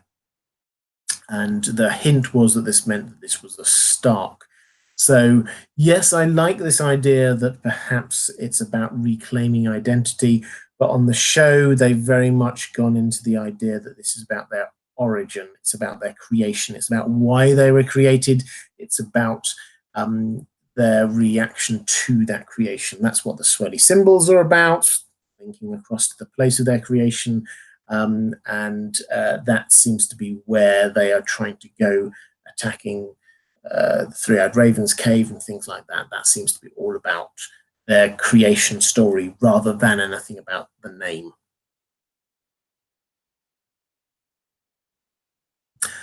Scripts to clips for series and flicks. Thank you so much. Here's a bit of tinfoil for you. After Clegane Bowl, do you think Sandor could take out Circe and be the Valonqar? I'm hearing Jaime, Tyrion, or Arya as the Valonqar. So why not Sandor? Well, this is about character arc. I come back to character arc a lot. The reason why people suggest those three characters as the Valonqar is because there is a character reason for killing Circe. With Jaime, this kind of takes him full circle. If she's being played up as the Mad Queen, this takes him full circle back to being the Mad King. In the books, a reasonable amount is made about the fact they say that they came into the world together, they leave it together. So there's lots of hints about that, and he is literally her little brother. Tyrion, even more so her little brother, and he does say a lot of times how much he wants to kill her. So there's that. There has to be some kind of resolution on the Tyrion Cersei thing. And Arya, Cersei's one of only 2 or possibly 3 names left on her list. So there's a reason for her wanting to be killing Cersei. With Sandor, yeah, other than the general grudge against the Lannisters, I don't think that there's a personal reason for him against Cersei. So that is why I think those 3 characters you mentioned are the more likely ones.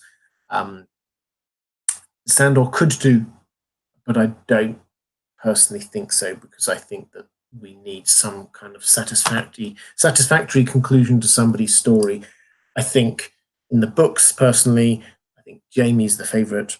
On the show, well, on the show, the Valonqar prophecy was never shown, so it's not a thing, but it may well be Arya, I have to say. Vampirist99, what are the odds that John, Dany and co lose the Battle of Winterfell? The survivors fall back to the Iron Islands, the Vale, and possibly Dragonstone.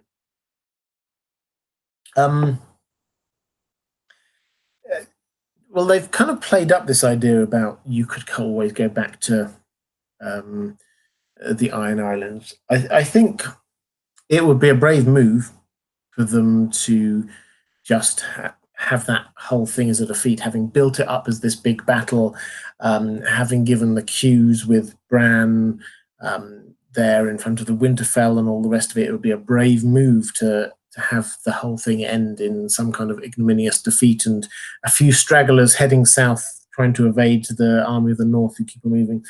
That just pushes back the moment that they have this final climactic thing with the Night King. That has to happen at some point. If it doesn't happen in the big battle, then a later episode is going to have a big thing happening as well. So they are going to keep it tight. I think that the titles of the show, as I was talking about earlier, seem to imply that we're just looking at this line that comes down from the wall, the last half, Winterfell, and then down to King's Landing. They didn't show us any of these other areas, and that implies to me we're not going to be seeing much action in those areas. So I don't think so. That's not where I think it's going to be going. Carrie Neves saying, what's Sansa and Jon plotting? So this, I assume, is a reference to Lord Jon Royce, who we've seen a couple of times. He's from the Vale, but he's now, as much as anything, being a kind of a voice of the northern, or at least the First Men lords up there. They have been speaking a couple of times when interrupted by people, once by Dany, once by Tyrion. So they've been talking. I think, I don't know, but I think it's just a combination of 2 things. Firstly, just showing that Sansa's doing the business of running Winterfell, is that Jon Royce is, as much as anything else, he seems to be the person who's going around being a bit of a quartermaster and all the rest of it. She seems to be telling him what to do and all the rest of it, looking at plans and things like that. So that just seems to be showing that she's doing the things that she's supposed to be doing. But there is this feel that the Northern Lords, the First Men, don't like Dany. They say very clearly they didn't want Targaryen to come up. They don't want to bend the knees to Targaryens anymore. So that for Sansa to have said bluntly to Daenerys effectively that she wants independence, that she doesn't want Dany to rule Winterfell, she would not have been able to do that without being 100% sure that the North was behind her on that. That's not the kind of thing she could just come out and say. So what were they talking about? Probably just business of state, but possibly they're showing that she is working closely with the Northern Lords, with the First Men Lords, the Valemen Lords, and that they are speaking with one voice and she is being their spokesperson. So I think that's the sort of the other angle to it. Frankie Fontecchio saying, how significant is the extinction of the Children of the Forest, considering the long night was ended by a combination of them, of the First Men and the Children of the Forest, and they know the meaning of the Night King's symbol. Yeah, I think it is significant. So in the books, I don't think they are extinct. Even if the ones up at Bloodraven's cave are killed, I don't think that will end it. I think there are children of the forest on the Isle of Faces. So I think there are more out there. On the show, I don't think they're going to go down the route. I think they will just say the Children of the Forest are now gone. In terms of knowing about the significance of the swirly symbol, Bran knows that now as well. What my big hope was that they've got enough people now who can try and tie this together. Bran knows about it there. We've had the load of people who saw it at the last Hearth. We had Jon and Dany and others down in Dragonstone who saw it on the walls. So I think there's enough people now to be able to pull this together and realize the significance of it. And hopefully this is where the talk between Bran and Tyrion comes together, because perhaps they might be able to figure it out from there. So I think on the show, it's not going to make the fact that they're extinct isn't going to make huge amounts of difference. And I think that the fact that others know about the swirly symbol means that they don't need to be there to tell it. Much like Howland Reed that we were talking about earlier, I don't think that he's needed because I think other people have got that role. Fifi Mac says, Robert, you're amazing. Thank you. I love your live streams. It's very kind. Jamie McKenna says, hi, Robert. Do you think we will see Jon say Dracarys while riding Rhaegar? Thank you for another terrific stream. Cheers. So, cheers. I would like that. As I said, I fear that Jon's time riding Rhaegar might be limited. But yes, I hope that we will see that. The problem with the battle with the dragons, we've already been told effectively they're not going to be firebombing the armies. They are. We saw a couple of still shots from the episode 3. Jon and Dany just sort of standing on a hilltop waiting. They are waiting until they see the Night King. So the action with them and the dragons is going to be limited to them standing on the top of a hill until they think they might see the Night King, and then them getting involved in the action, or the Night King finding them. Whether that gives Jon enough time to be doing much dragonfire, I don't know. So I hope so is the answer. I can't guarantee it though, because it's noticeable that in the shots that we have in the trailer, I'm saying this carefully, he is not on Rhaegar. We see him on foot a lot. We do not see him on top of his dragon, which implies that the dragon is not there. So the question you have to ask yourself is, where is Rhaegar? If Jon is on the ground when he thought he was supposed to be flying, why? Why is he down there on the ground? What's happened to his dragon? I fear the worst, I have to say. Lexi Luminescent, do you think Gillies' relation to the White Walkers will be important in the show? I don't think so. I mean, it might in passing they might do a little nod to it in some way if the White Walkers get down into the crypts, as I suspect they probably will. There might be some sort of reference there, but in reality, no. She's, as far as we know, I think that was her first child. So she's not given up any children to the White Walkers. So there's not going to be like a familial link going on there, other than sort of the slightly wider one. So I think I'm just going to say no on that one. I like the idea, but I think, as in all of these things on the show, they're making it simple. They are, as much as anything else, they're having that family as being hope for the future. It's interesting that they did bring the baby monster, Little Sam, and they've shown, slightly grown up now, they've shown them there. So they might do a moment, but I don't think this is pivotal importance about what's going on with the plot. Ryan Busuttil says, do we have any info on who was the three-eyed raven before Bloodraven? Thank you for asking that, because we had a question about this somewhere. I don't know, I may or may not be able to find it now. Well, I'll come to it. So I had a question from one of my patrons similar to this, which I'll pick up on again in a moment. Do we know who was Three-Eyed Raven before Bloodraven? No, is the short answer. The implication is that these were children of the forest. In the books, then, in Bloodraven's cave, there are lots of what look like children of the forest hooked up to the Weirwood network in various stages of decay.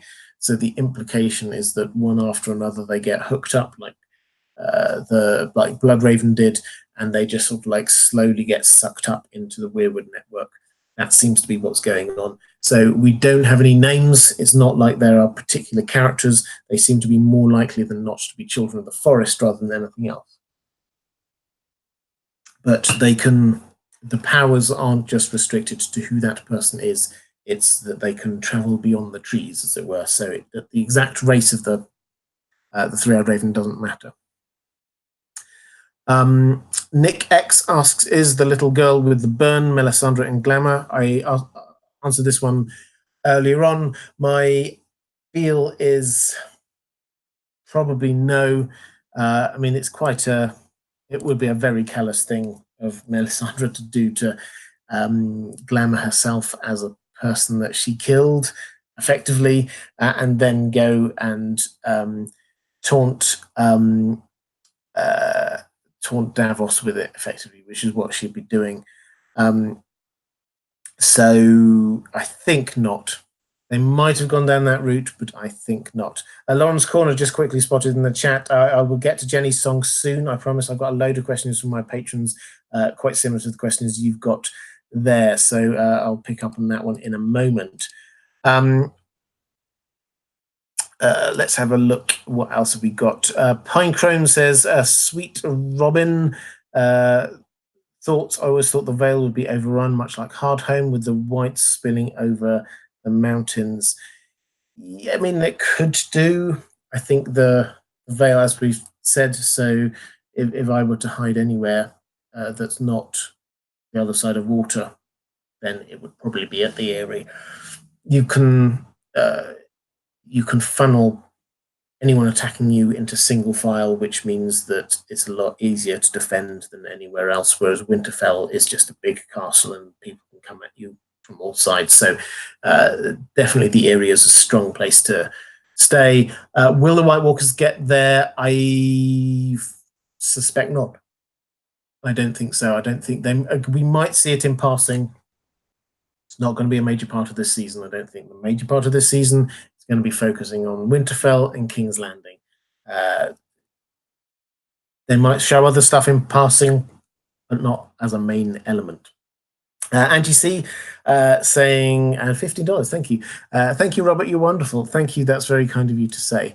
I think I will move on to some Keep the questions coming in, but I'm going to move on to some questions on from my patrons. Although actually, as I say normally, like halfway through my live streams, probably a little bit more than halfway through this time, but just what's coming up on the channel while I think of it. As well as doing my normal Thursday live streams, I do a live stream during the season on Sunday. That's at 5 o'clock Eastern Standard Time. That's 10 o'clock in the evening UK time, 4 hours before the episode airs. That is, I have a special guest on each time. This time, I think it's going to be Joe Magician, who has been on this channel before, excellent content creator. And we're just looking back at the previous episode, forward to the episode that's about to start, and just making a few predictions and just having a chat through a lot of the issues. So if you're liking live streams, then do check out my channel on the Sunday before the episode airs. I'm going to be doing, in terms of videos, I'm going to be doing one, as I said, on Jenny's song coming up, possibly one more. I'll see how much time I've got this week. I'll be doing something about the next episode, something about Jenny's song, definitely soon coming up. For those who don't know, I have a second channel as well. I do audio narrations. So basically, it's me doing audio narrations of my favorite science fiction and fantasy books. We've just started a new book, The Time Machine by H.G. Wells, fantastic classic science fiction story, seminal piece of work. And in there, we've gone through lots of different fantastic stories. We've done some H.P. Lovecraft, we did Frankenstein, we did a bit of Edgar Allan Poe. If you like that kind of stuff, if you like audiobooks, then please do go and check that out. It's called The Well-Told Tale, and it's a side project of mine, bit of a passion of mine, and there's a link down in the description if you're at all interested. Finally, patrons, I think I said it at the beginning, thank you. I cannot do this without your support. All of the extra content I'm managing to be producing through the season is because of the support that I can get from you. This frees up enough time for me to be able to produce a lot more videos, so thank you. I really do appreciate it. If you are at all interested in being a patron, either supporting the channel or getting access to the extra benefits there, like special audio narrations just for my patrons, or getting questions answered as a priority on my live streams, then please do check out my Patreon page. Again, there's a link down in the description.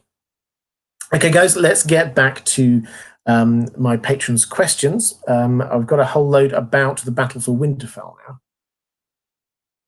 now. Benjamin Johnson says, will Melisandre show up for the Battle of Winterfell? We've had a couple of questions about this already. Will she have to make the difference after they lose the battle?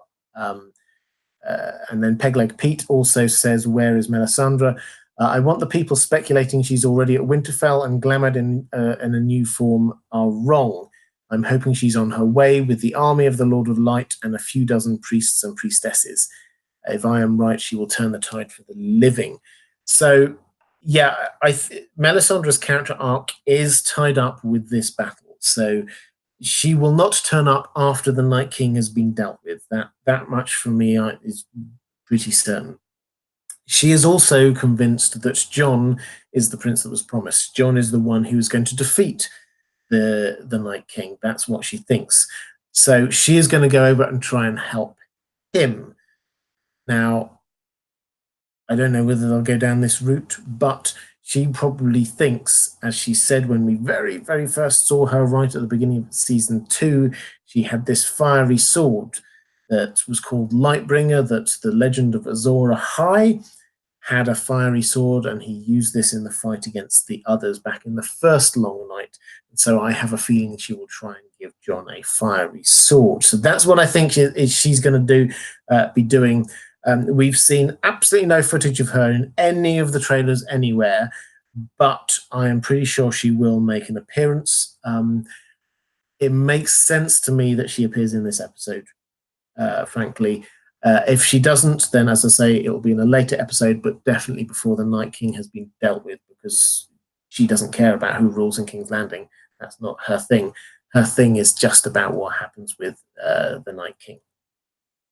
Bonds says, in so many TV films, At the battles, there is a last-minute arrival of forces unseen that change the course of the battle, like the Ents and the Lord of the Rings, Gandalf at the Battle of Helm's Deep, and so on. Could this be the Fiery Hand, who, for those who don't know, are they're like the temple guard of the Lord of Light over their big temple they've got over there in Volantis, the Golden Company, or possibly the Dead Kings from the Crypt. So perhaps the Fiery Hand, they haven't really teed them up on the show, but maybe they just think the spectacle would be too good to miss out on. The Golden Company are down in King's Landing. I honestly can't see, unless they completely tear up all the rules of how long it takes to get from one place to another place, the Golden Company are staying put.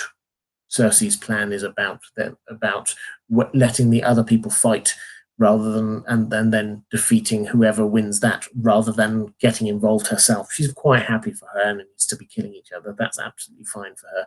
There's no need for her to be going and getting involved. In terms of the Dead Kings from the Crypt, in the books, I'm sure that they're going to rise and fight for the living. On the show, I think that there's a better chance that the Night King will raise them to fight for the dead. That seems to be the most likely route it's going to go. So I don't think that that's going to happen. This is going to turn, in terms of a battle, it's not like the other battles that we mentioned there. This isn't about defeating the army, it's about defeating the Night King, or at least that's what we've been told. And in that case, actually what we're going to see is this huge battle on the outside, but what really matters is this very small kind of fight with the Night King and Bran and Jon and Dany and things like that. That's what the real battle is. And for that, they don't need a huge new army charging down a hill. They need to know a way to kill the Night King, because at the moment, they frankly still don't know how to kill the Night King. So that's where we're at. Bonds also asks that Bloodraven said that Bran wouldn't walk again, but he would fly. Could Bran lead an attack on the land of always winter on Dragonback and take the attack to the opposition? So that phrase has been bandied around a lot as an idea that perhaps Bran might fly a dragon, might log into a dragon, anything like that. It's the context of it was very much that this was from way back, initially way back when Bloodraven met Bran in his dreams, and he was sort of training him and trying to gauge whether he had magic. And so the idea was, and it came out a lot in the books, not so much on the show, that the way to show that you've got magic, that you could be trained, is to fly. Bran had these visions of falling towards the ground, and he had the three-eyed crow sort of at his side saying, "You've got to fly, just learn how to fly." And Bran's going, "I can't fly, I haven't got wings," and all the rest of it. So that was, the flying was analogous to magic. And so when Bran meets Bloodraven, then this whole idea of you won't walk again, but you will fly is magic. But I think it was met in a physical form when Bran has been using the birds as a method of reconnaissance, that he is flying through them. So I don't think that there's a plot need for him to be flying the dragon. I think that has been met elsewhere. Sarah May Grunwald says, since there's been much comparison to Tolkien lately, do you think that the Stark dead could rise up like the dead men of Dun Harrow in Lord of the Rings?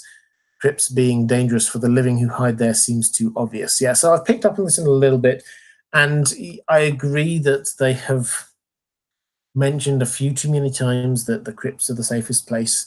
That could go one of two ways. That could be what they normally do with that, which is if they say somewhere's really, really safe, then it clearly isn't. Or they could be trying to pull the wool over our eyes and actually, yeah, it is safe. I think we will see the dead raised. I think that they need to have some sort of mechanism to show why the Stark dead would rise on the show. In the books, I think that's where the Horn of Winter comes in. That is a mechanism through which to do it. On the show, they haven't given us anything to tell us how the living might raise the dead. Even a thought that the dead are restless in their graves. On the show, in the books, it's very clear. Every time anyone goes down there, it's this very strong feeling of being watched. There's almost as if you can hear them talking, you can feel their thoughts and all the stuff like that. Every time people go down there, there's this feel of the restless dead who have almost been imprisoned down there. That's not come across on the show. So they haven't teed it up, and this will be quite a late time to suddenly go, oh, I've found a magic trigger that brings the dead to life to fight for us in a Dead Men Have Done Harrow way. In the books, absolutely. I think they'll do it. On the show, no. Jack Hurst, the girl with the scarred face that Davos served soup to, obviously reminded him of Shireen. Yeah, I picked up on this one earlier. I think that this is very much a matter of Davos being given a chance to save someone who reminds him of Shireen. I think that is what the purpose of that character is going to be. They've not appeared before. I don't think they're hugely important in that way, other than to help Davos. So that's what I think that character is there for. And last questions about the battle. James Sidney says that two consistent themes in both the show and the books are that, firstly, announced plans never seem to go as planned, and secondly, in most major battles, an unexpected force arrives, which we talked about that bit already. So with the Battle of Winterfell upcoming, we have an announced plan using Bran as bait, and we have unaccountable forces like the Golden Company, etc. Do you think we'll find both of the truths play out in battle, and which one will have the greater implications? So the announced plans will not go as planned. That much is very clear. We've seen already from the trailer that the army of the dead will breach the walls of Winterfell. That's very clear. There's going to be some sort of like cat and mouse thing going on within Winterfell, perhaps even within the crypts. We see that with Arya. We see that with, I think, with Beric and Sandor wandering around. That seems to be what's going on there. So that bit's not going to plan. I think the fact that Jon is walking on the ground, running, clearly shows that the original plan of I'm just going to stay on my dragon and kill the Night King, that didn't work. The fact that Theon seems to be there firing an arrow, about to fire an arrow at someone, shows that someone or something is in the Godswood. So that bit of the plan didn't work. So basically, the plan's not worked. We know this much already. The question is, do they figure out the one bit of information they need, which is how to kill the Night King, or not? So that for me is the crux of the thing here. Golden Company I've already talked about. The Fiery Hand I've already talked about. Howland Reed riding an army of lizard lions I love the idea of, but as I say, I don't think Howland Reed is going to play a big part on the show. Sad but true. So question from Boise. Do you think Cersei's plan is to burn down the whole of King's Landing along with the army of the dead should they win in the north? Yeah, I think that's entirely... if she thinks she's going to die, if she thinks it's all gone, then, and she has nothing to live for, then yeah, I think she'd very happily burn the whole lot down. That's the point at which I think that Qyburn would run. I think that there's a very good chance that she would just go, the full Mad Queen thing, and the attack on the Red Keep that I was talking about is sort of a race against time, preventing her from doing what she's wanting to be doing. Rhaegar says, wouldn't River Run be better to defend from the others since they can't seem to cross water, the rivers? Yeah, it's a good point. River Run might work well. What the difference seems to be that the White Walkers, as far as we can see, can't cross water, but the Whites can, at least short distances of water. So it's entirely possible that the Whites might be able to get across in there. Beyond that, you could freeze the water upstream, and that therefore, although yes, River Run is in the middle of a trifecta of rivers, they can be quite fast running. If the the ice comes from the north, they could freeze. Certainly, we've had the Blackwater Rush, which appears downstream of all of that. That froze during a normal winter. So there's a very good chance that actually the rivers that come into the Trident could also freeze over. So it's not probably as safe as we originally think it is, and we've already seen the whites crossing over frozen water. Islands seem to be a very different thing because it's open water that they can't get across. Daniel Vasquez saying, Endgame starts in today. Live stream on the biggest day of the year. I forgive you this time. John is Captain America. So Endgame, Avengers. This obviously isn't a live stream about that, but I'm really looking forward to it. I'm going to go see it, I hope, over the weekend, possibly the beginning of next week. There's a lot building up to this year.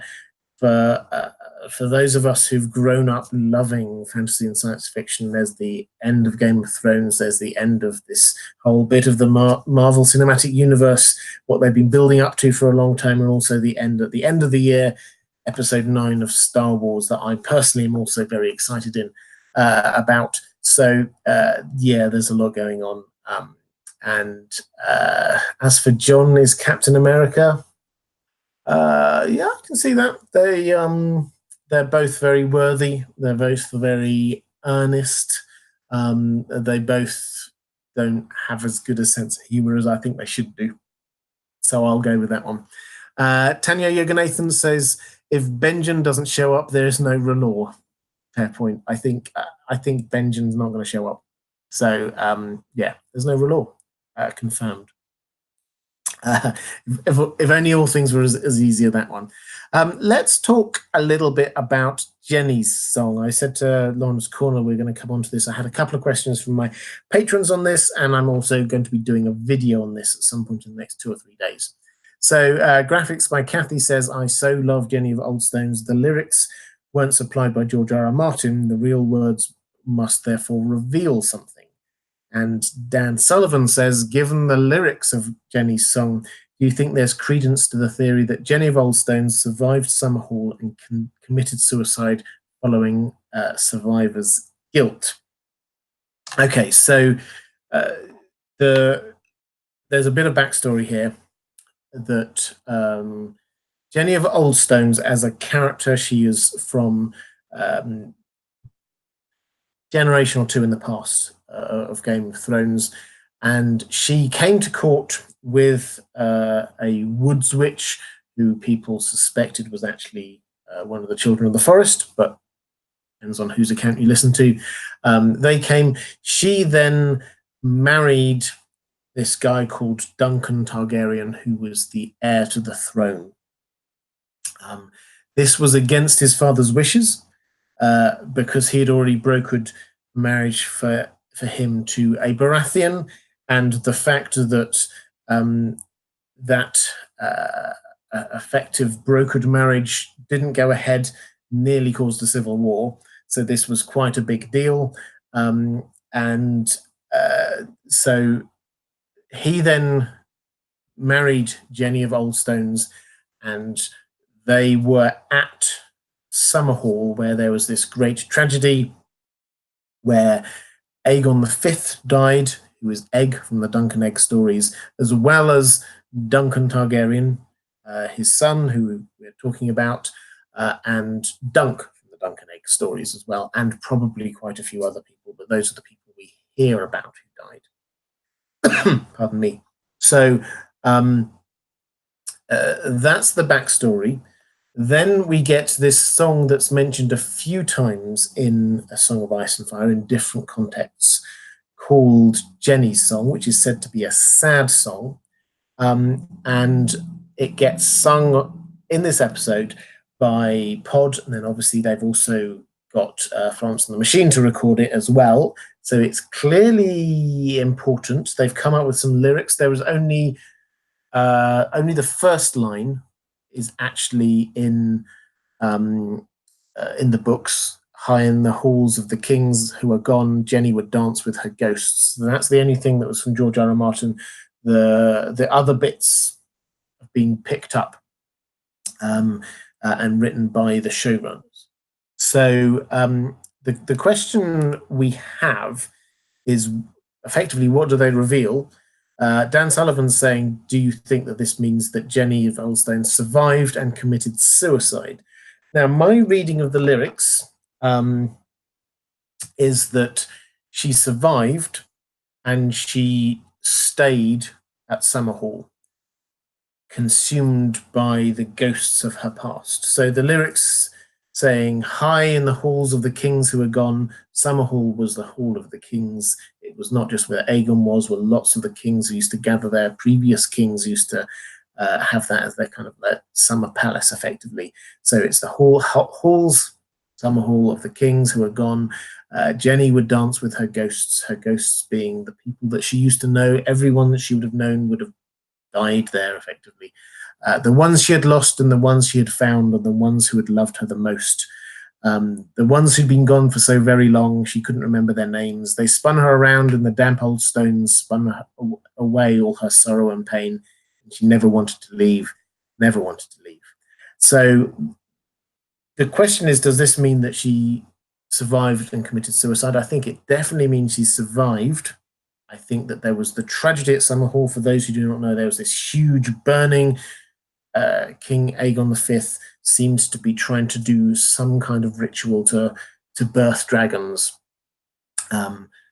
But all that seems to have happened is that there was this huge burning down of the palace and people dying. Jenny was there. She survived. And she, according to the lyrics of this, it seems to imply that she just stayed there afterwards as the palace sort of crumbled into decay, lost in the past, in the ghosts of her own past. Whether she committed suicide after that, I don't know. I think that might be reading a little bit too much into that poetry, but that certainly seems to be what's going on there. Now, Mary Wells then says, with the song Jenny's song being added to the last episode, bringing all these persons together, Brienne, etc., could the Woods Witch also be Melisandre? On that specifically, I think no. The Woods Witch was the best friend of Jenny of Eldstone's, who came down with her when she sort of entered the story and came to King's Landing. The Woods Witch in the books seems very much to be somebody working for Bloodraven. Her colouring is a Bloodraven thing, white skin, red eyes, but also seems to be doing the work of what Bloodraven's about. I'm going to tie all of the Bloodraven strands together in a video. I promise the other side of season 8. But if in doubt, blame Bloodraven. I think that is where that's from. It is not doing what Melisandre appears to be wanting to do. It seems to be what Bloodraven seems to be wanting to do. In terms of what this means for the story of the show, now I'm going to, as I say, I'm going to do a whole video on this one, but what I would direct you to is look at what is happening when Pod is singing and immediately afterwards. So when he's singing, we then see shots of sort of couples or groups, one after the other. We see Missandei and Grey Worm. We see Sansa and Theon. We see Sam and Gilly. There might be one other that I'm forgetting. So we see all of them. Then we see Jon and Dany. Now, the link across from Jenny's song to Jon and Dany, I think, is really quite clear, in that Jenny's song is about a character who was the heir to the throne, who gave up the throne out of love, but then he died. Now, that is the story of the song, and they chose to end the song by showing us Jon and Dany and the revelation of who he actually is. I think from that we can join up the dots of what they're trying to say to us. Whether that's exactly what Jon's fate is, I think we just have to wait and see. But that certainly seems to be what they're hinting at with the placement of the song, where they put it in the show, leading up to this Jon and Dany. Actually, we now have this character who is the heir to the throne, effectively, or the king presumptive who does not want it, who is in love with somebody who does want it. So there's it's probably slightly more multi-layered than that, but that seems to be the main thrust of what's going on with that one. So I hope that one makes sense in terms of what's going on with the Jenny song. But I thought it was beautiful. I should said that at the beginning. I loved the way that they did that. I thought it was lovely. Adding in songs from the books to the show has worked brilliantly well. Maura Lee, thank you so much. Another super chat. Thank you, Maura. You know how much I appreciate your support. So thank you for that. That's really appreciated. And Linda Prasuta saying, and again, Linda, very generous. Do you think anything will come from Varys's words with Davos and Tyrion, that Davos overestimates their influence?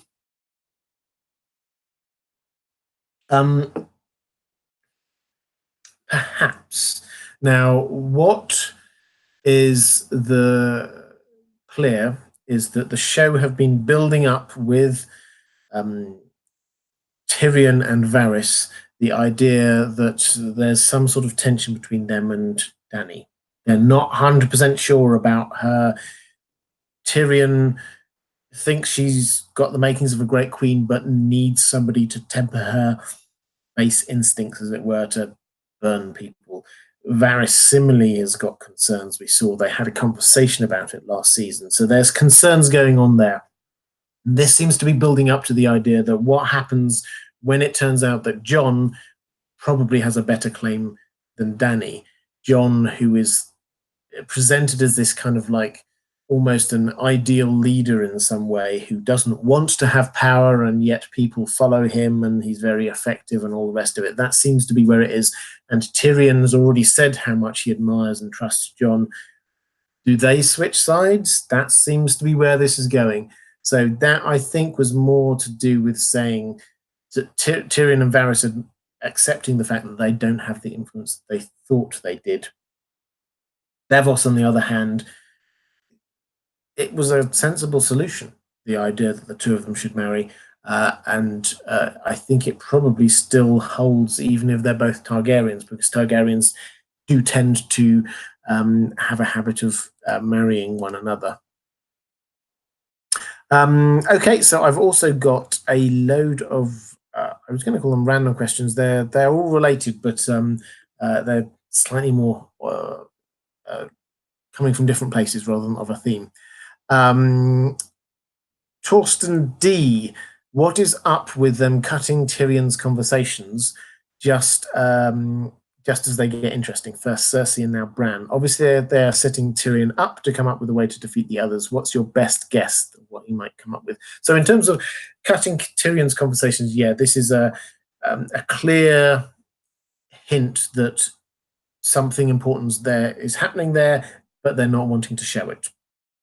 This is very much a TV show kind of way of doing these kind of things, but it's interesting, actually. George R.R. Martin himself in his writing does this a lot as well. It's very annoying for people who read it when you get someone like Sir Barristan is in the middle of saying something really interesting about what happened at Harrenhal or what Rhaegar was like or something like that, and then Dany just says, "Oh, you know what? I'm getting tired. Can you tell me another time?" He does this an awful lot. So it's teeing this up, this idea that there is something going on that we will be told about at a later point. In terms of what he will discover, I think I've already talked through a little bit about that. I think it might be this idea about how to destroy the Night King, connected with the weirwood tree and undoing what was done to him to start with. Not just killing him, but undoing the magic that was there to start with. Henning J, in episode 2, Bran says that the Night King tried to kill many three-eyed ravens before. Do we know anything about this at all from the books? I think I've picked up on this one a little bit earlier than the live stream. They seem to be mostly children of the forest rather than humans. We see them in Bloodraven's cave. In the books is much bigger, big cave system, really. and Bran goes exploring there through the eyes of Hodor and sees lots of children of the forest in various states of decay attached to the Weirwood network. And the implication is that they are previous, or the Green Seers, their previous three-eyed ravens, effectively. That's a show wording, but that's effectively what they are. Sarah May Grunwald says the actor who plays Stannis is apparently in this season. Do you think he will come back as a White or in a Bran flashback? Also, can you explain more about this Tyrion betrayal theory going around? I feel like I'm missing something. Well, in terms of Stannis, I've not heard that. I've not been focusing too much on casting rumors, but my understanding is what happened there. This was a Wikipedia issue, which is that his Wikipedia entry said Game of Thrones 2012 to 2019 or something like that, and it should have been 2015, and then it got rectified. So it's not that there's been a big casting announcement, as far as I'm aware, that he's in it or not in it. It's just that his Wikipedia page seems to say something. It probably wasn't him updating his Wikipedia page, it was probably someone else. So that's what's going on there. The Tyrion betrayal theory, I think there's lots of Tyrion betrayal theories, but I think this is what I was talking about just a moment ago, which is the idea of when Tyrion discovers that there is another possible king, perhaps even a rightful king, then is he going to betray Dany? The other Tyrion betrayal theory seems to be around the idea that perhaps he's sold her out to Cersei. I'm not convinced on that one. I can't see what Tyrion would promise and why he would keep his promise to Cersei rather than to Daenerys. That doesn't make huge amounts of sense to me. So there's lots of different theories, but it basically boils down to the fact that there's something going on with Tyrion we haven't been told yet, and that connects with the fact that he was talking to Cersei. My take on it is that actually what was happening was he was trying desperately to get Dany to go north, and he was willing to do anything in order to do that, to manipulate her, because he didn't know that she'd already promised to go up north. Tree or Cree saying, regarding Jon not being on Rhaegar, I think he and Dany will disagree. The dead are already here moment. Jon wants to guard Bran, Dany wants to save her army. They split up, or Rhaegar leaves Jon to help her. Yeah, so that's a really good point. So we see the two of them on this hill or whatever it is, overlooking the battle as it's about to start. And when we last saw them, they were not quite mid argument, but Jon's just told her who he is, and she's like, "What? Say what?" And then they head off because the army is there. So it makes sense to me as if that, if not the exact argument, carries on, then there's a tension there between them when they arrive. And the idea of the dead are already here either refers to the crypts. I know some people have been thinking it has, but it makes sense to me as if it's as you've got here, this idea that they're arguing about tactics. The Night King is that they've been waiting for the Night King. The Night King is not showing, and what I try and run through my brain on this one is what's the line that leads up to that. So is Jon saying, well, we have to wait until the dead are here before we do anything, and she's saying, well, they are already here? That doesn't seem to make sense to me. So there's a bit of context there that I'm not sure we've quite got. That's a deliberate taking out of context, that section of the trailer. But the idea that they split does make a certain degree of sense. But Jon does seem to have bonded with Rhaegar, so I'm not sure that Rhaegar would just go off with Dany just because she's gone off somewhere else. Scripts 2 for series and flicks says the song Jenny of Oldstones has great lyrics, but a beat so slow it's really hard to dance to. Yeah, it's true. It's a sad song, and deliberately so. I think I really love the version that they had. Well, both versions they did on the show, but as the Florence and the Machine version was fantastic. I think they did a great job. As I understand it, the lyrics, apart from the first line, which was George R. R. Martin's, the lyrics were from the showrunners. The music was from the normal composer, Raman Jalali. I've entirely forgotten his name, sorry. It's starting to get quite late. But the normal composer for Game of Thrones did the music, and then Florence and the Machine just put their take on top of it. So she sang it. So that's who is responsible. It was quite a team effort creating that, and I think it came out beautifully. Leathery Wings says, I've been wondering about Bran's limitations as a three-eyed raven, and also some possible Night King limitations. It appears that although Bran knows what the Night King wants, the Night King can only locate him because of the mark he left on Bran's arm, or that's what Bran implies. Likewise, Bran doesn't seem to be able to see the Night King without using ravens to spy on him. Otherwise, it appears that Bran can see just about everything and everyone. I wonder why he has this limitation. Also, do you see any significance in Bran's choosing to meet the Night King in the Godswood? That would put the Night King near the Weirwood tree, just as he was when he was created. So, yeah, I agree. I think this was a deliberate thing from Bran. Bran has got some inkling about how he thinks that this needs to pan out, but he is not telling anyone. And the key point to this is, why would Bran not tell people he's got an idea about how this might pan out? And that probably is because he thinks this is going to involve something that they will not like some way. Now, he can say he wants to be there, but and they went with him. Is there a strategic reason for him to be there? Well, he gave one that it's better to be out in the open, but that's, I mean, it's a little weak, but you could kind of let that one pass. But no, this was to try and get them into the Godswood, I think, because Bran wants to do something connected with the Weirwood tree to try to undo the magic that made the Night King. That's my guess. And in terms of the limitations, yes, they both do have limitations, but they also have a link. And I think that the link is the key thing here, is that the Night King knows where Bran is because he branded him, and it's not the other way around, because the Night King is a lot more, if not more powerful, then he knows his magic because he's been doing his magic for a lot longer. So that's what's been going on there. Samantha Rose says, if Jon survives, will he go to King's Landing and offer marriage to Circe to bring peace to the Seven Kingdoms? That I think is a great idea. I don't think, I mean, he loves Dany on the show. This has been very, very clear. He loves her. The question is whether or not this means that he decides that he can't possibly marry her because he's related to her. I don't know whether that's the case.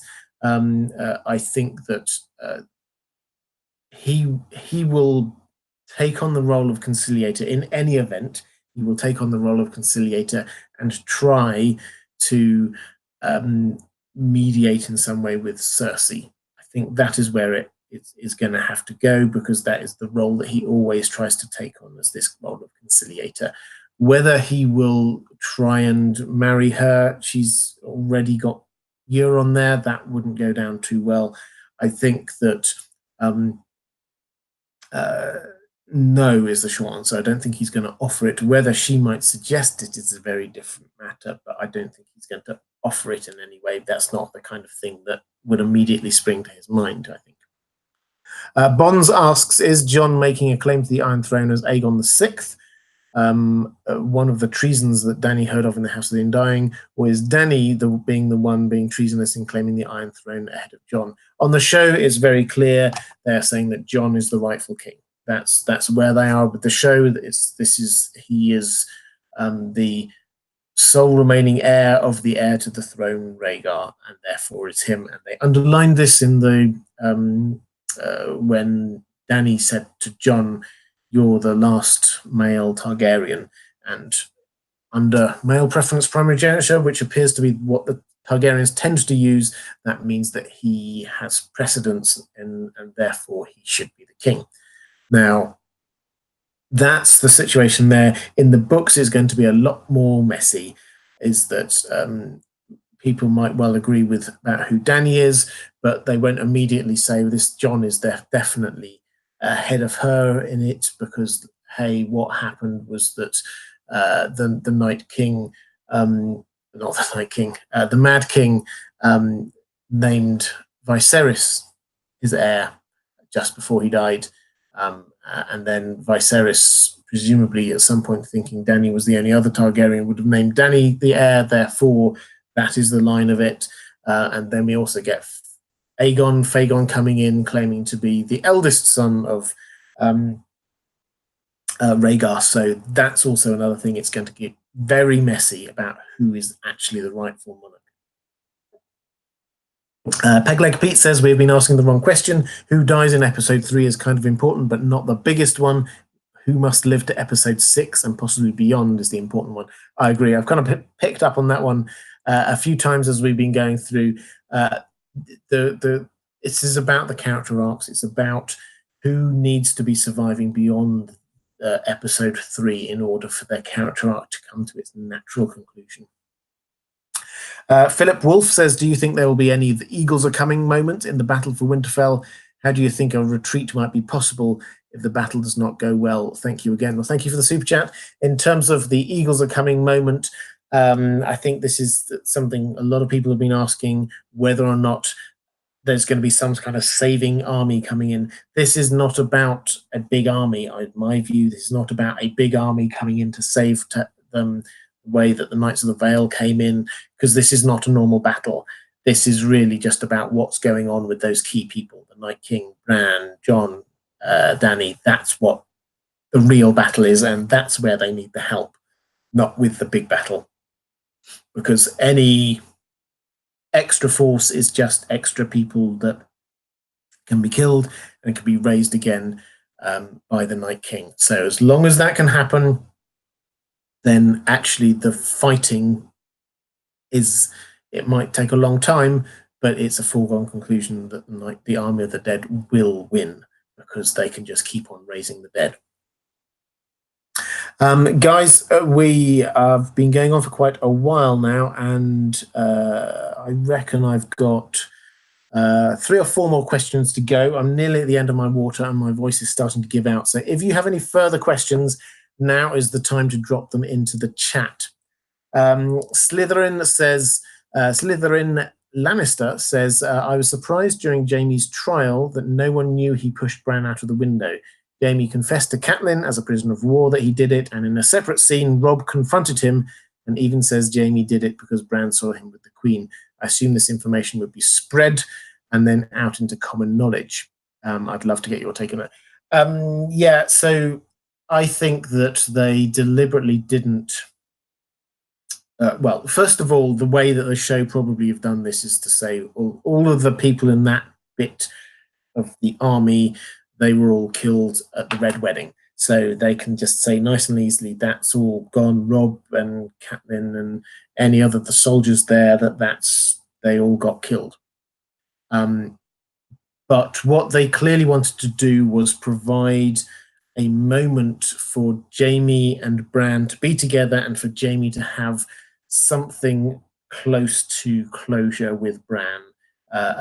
Bran, he didn't actually say, don't worry about it, I forgive you, but he effectively said those words. So that was what was going on there. It was that they wanted to create that moment, and they wouldn't have been able to create that moment if Bran had blurted it out or someone else had said it. Jaime had to go up to him and say, why didn't you say it? And he says it doesn't really matter. That's what they were trying to get towards, in my view. George Khalil says, why do you think Beric Dondarrion is repeatedly brought back to life? He hasn't done anything significant yet to justify his importance in front of the supposed Lord of Light, beside being a foreshadowing of Jon's fate. as George R. R. Martin said, what will his ultimate purpose be?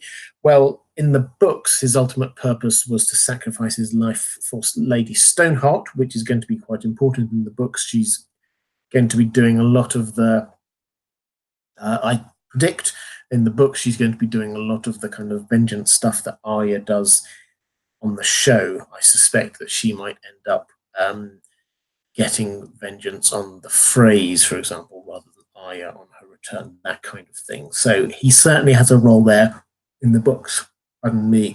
So on the show, I think I would agree that he didn't, being brought back implies that there's some role for him.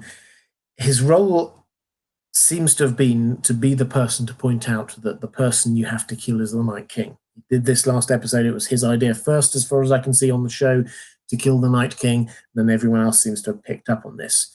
But the question, I think, is built, from my perspective anyway, on the false premise that that somebody being brought back is because the Lord of Light wants them to be brought back. That doesn't seem to be the case here. Other than the first time, which is, I haven't got time to get into it now, but the first time he was brought back is quite unique in my eyes in magic within Westeros. But the other times, it was because Thoros was trying to bring him back. And we've seen that people attempting to perform magic can perform magic. He did it. So that was what brought him back, was Thoros doing it, not just the Lord of Light saying, no, well, you're not going to die. This was Thoros making sure that he didn't die. Cherim Miller says, I really think that Arya will kill the Night King. The Faceless Men are anti-slavery and anti-religion. Some sort of sacrifice and Nisa Nisa event will happen, but Jon will still falter, and then Arya will come in and backstab him. Echoes of Jaime stabbing the Mad King in the back, Howland Reed stabbing Arthur Dayne in the back on the show. A very prophecy as BS moment. Thoughts? Yeah, so as you say, those things are show-only things. In the books, actually, he slit the Mad King's throat. But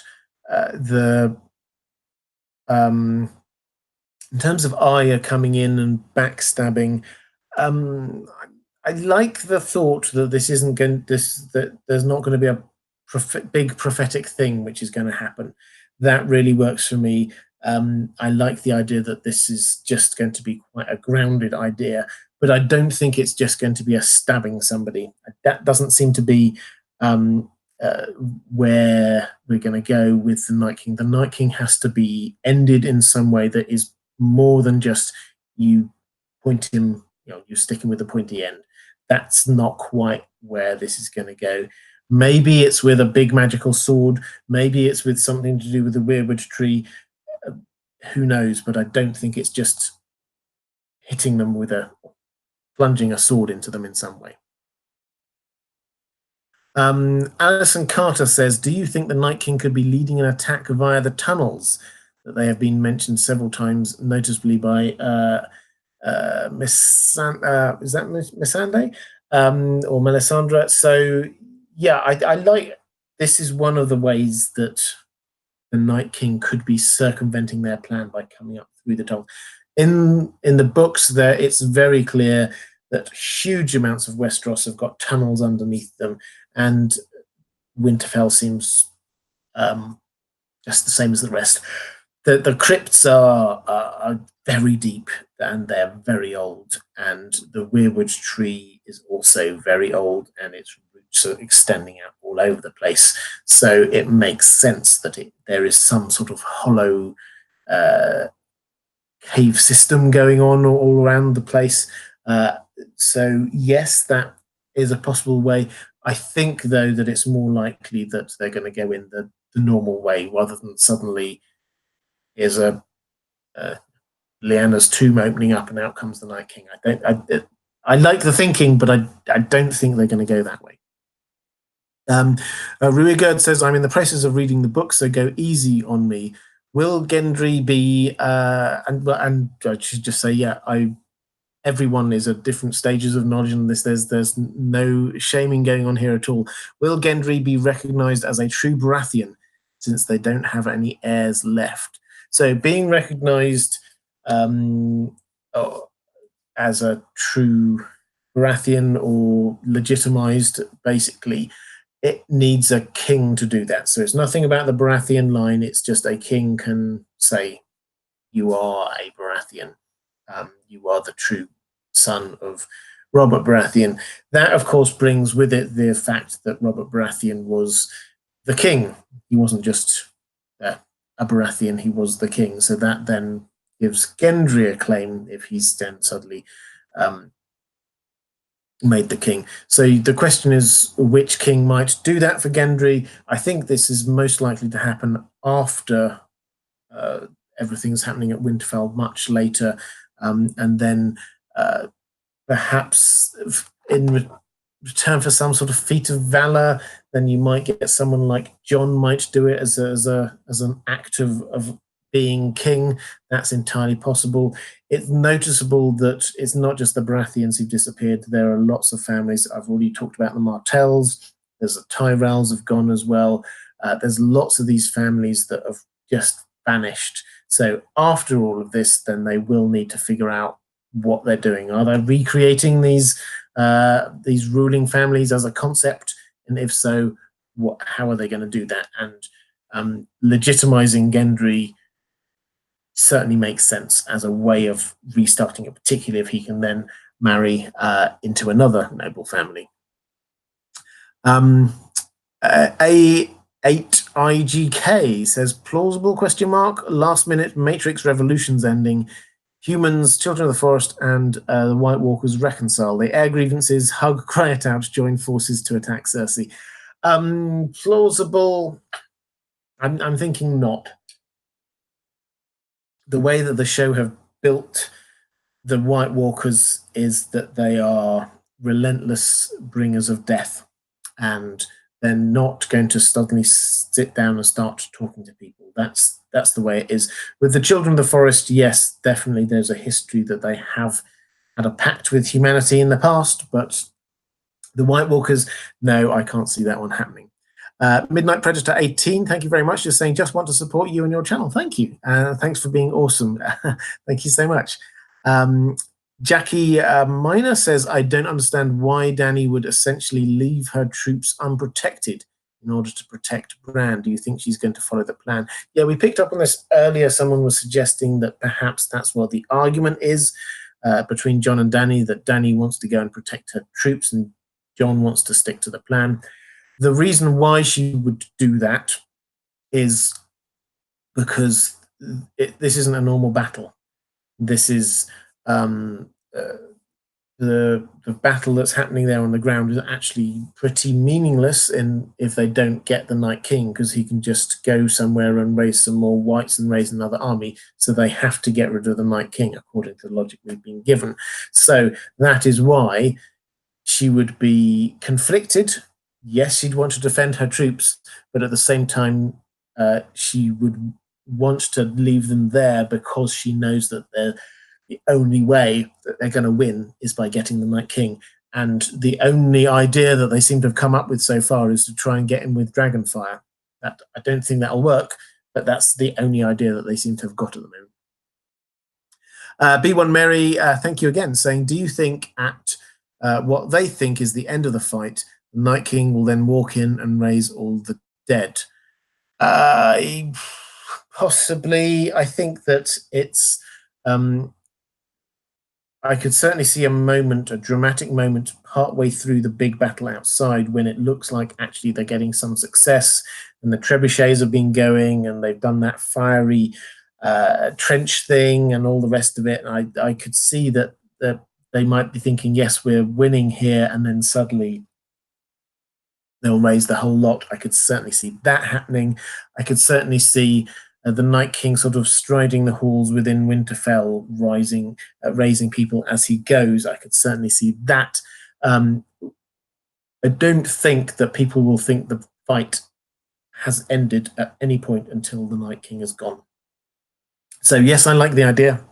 but I don't think that it's going to work out exactly along those lines. I think everybody realizes that the fight is going to carry on until the Night King has been dealt with.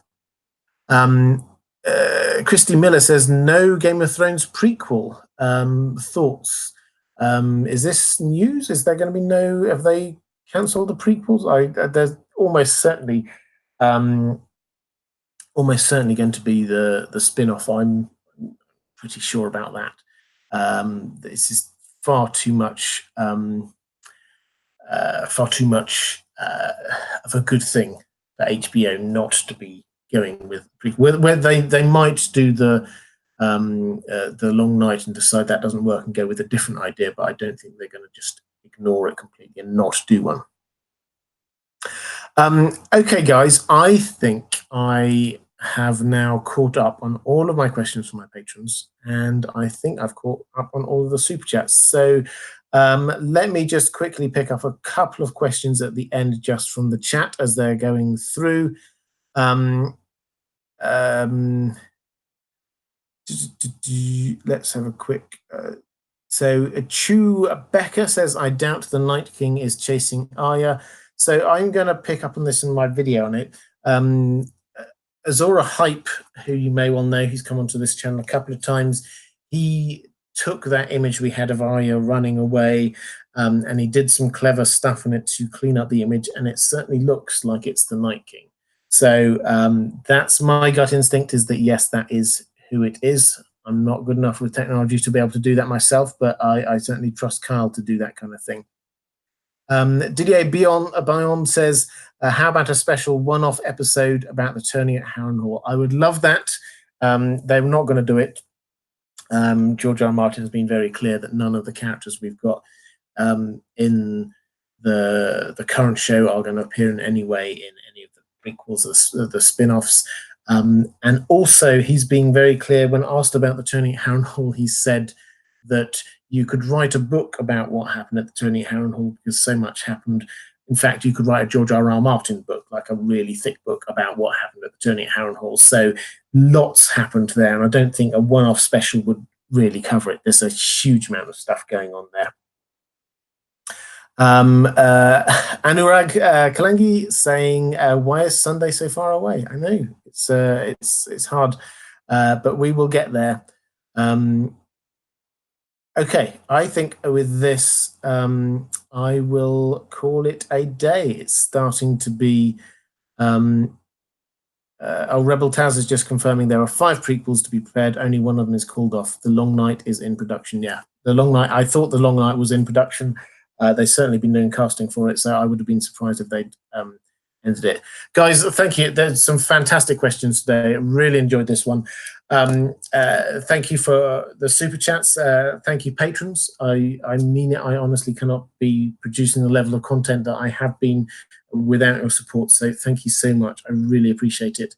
If you're watching this not live, if you're watching this later, somewhere around here in a moment, you're going to be appearing a link to my other season 8 videos. So if you're wanting to check back in and see my video on what happens, I do episode breakdowns each time, and I'm also going to be doing one on Jenny's song. That's going to be a link up here somewhere. If you're at all interested in becoming a patron, getting some supporting the channel or getting access to some patron-only benefits, then a link is going to appear up here somewhere. Guys, thank you. I've really enjoyed this. It's been a fantastic stream. There's some great questions, and thank you all so much. I will see you on Sunday at 5 o'clock Eastern Standard Time for the pre-show. Take care, everyone. See you soon.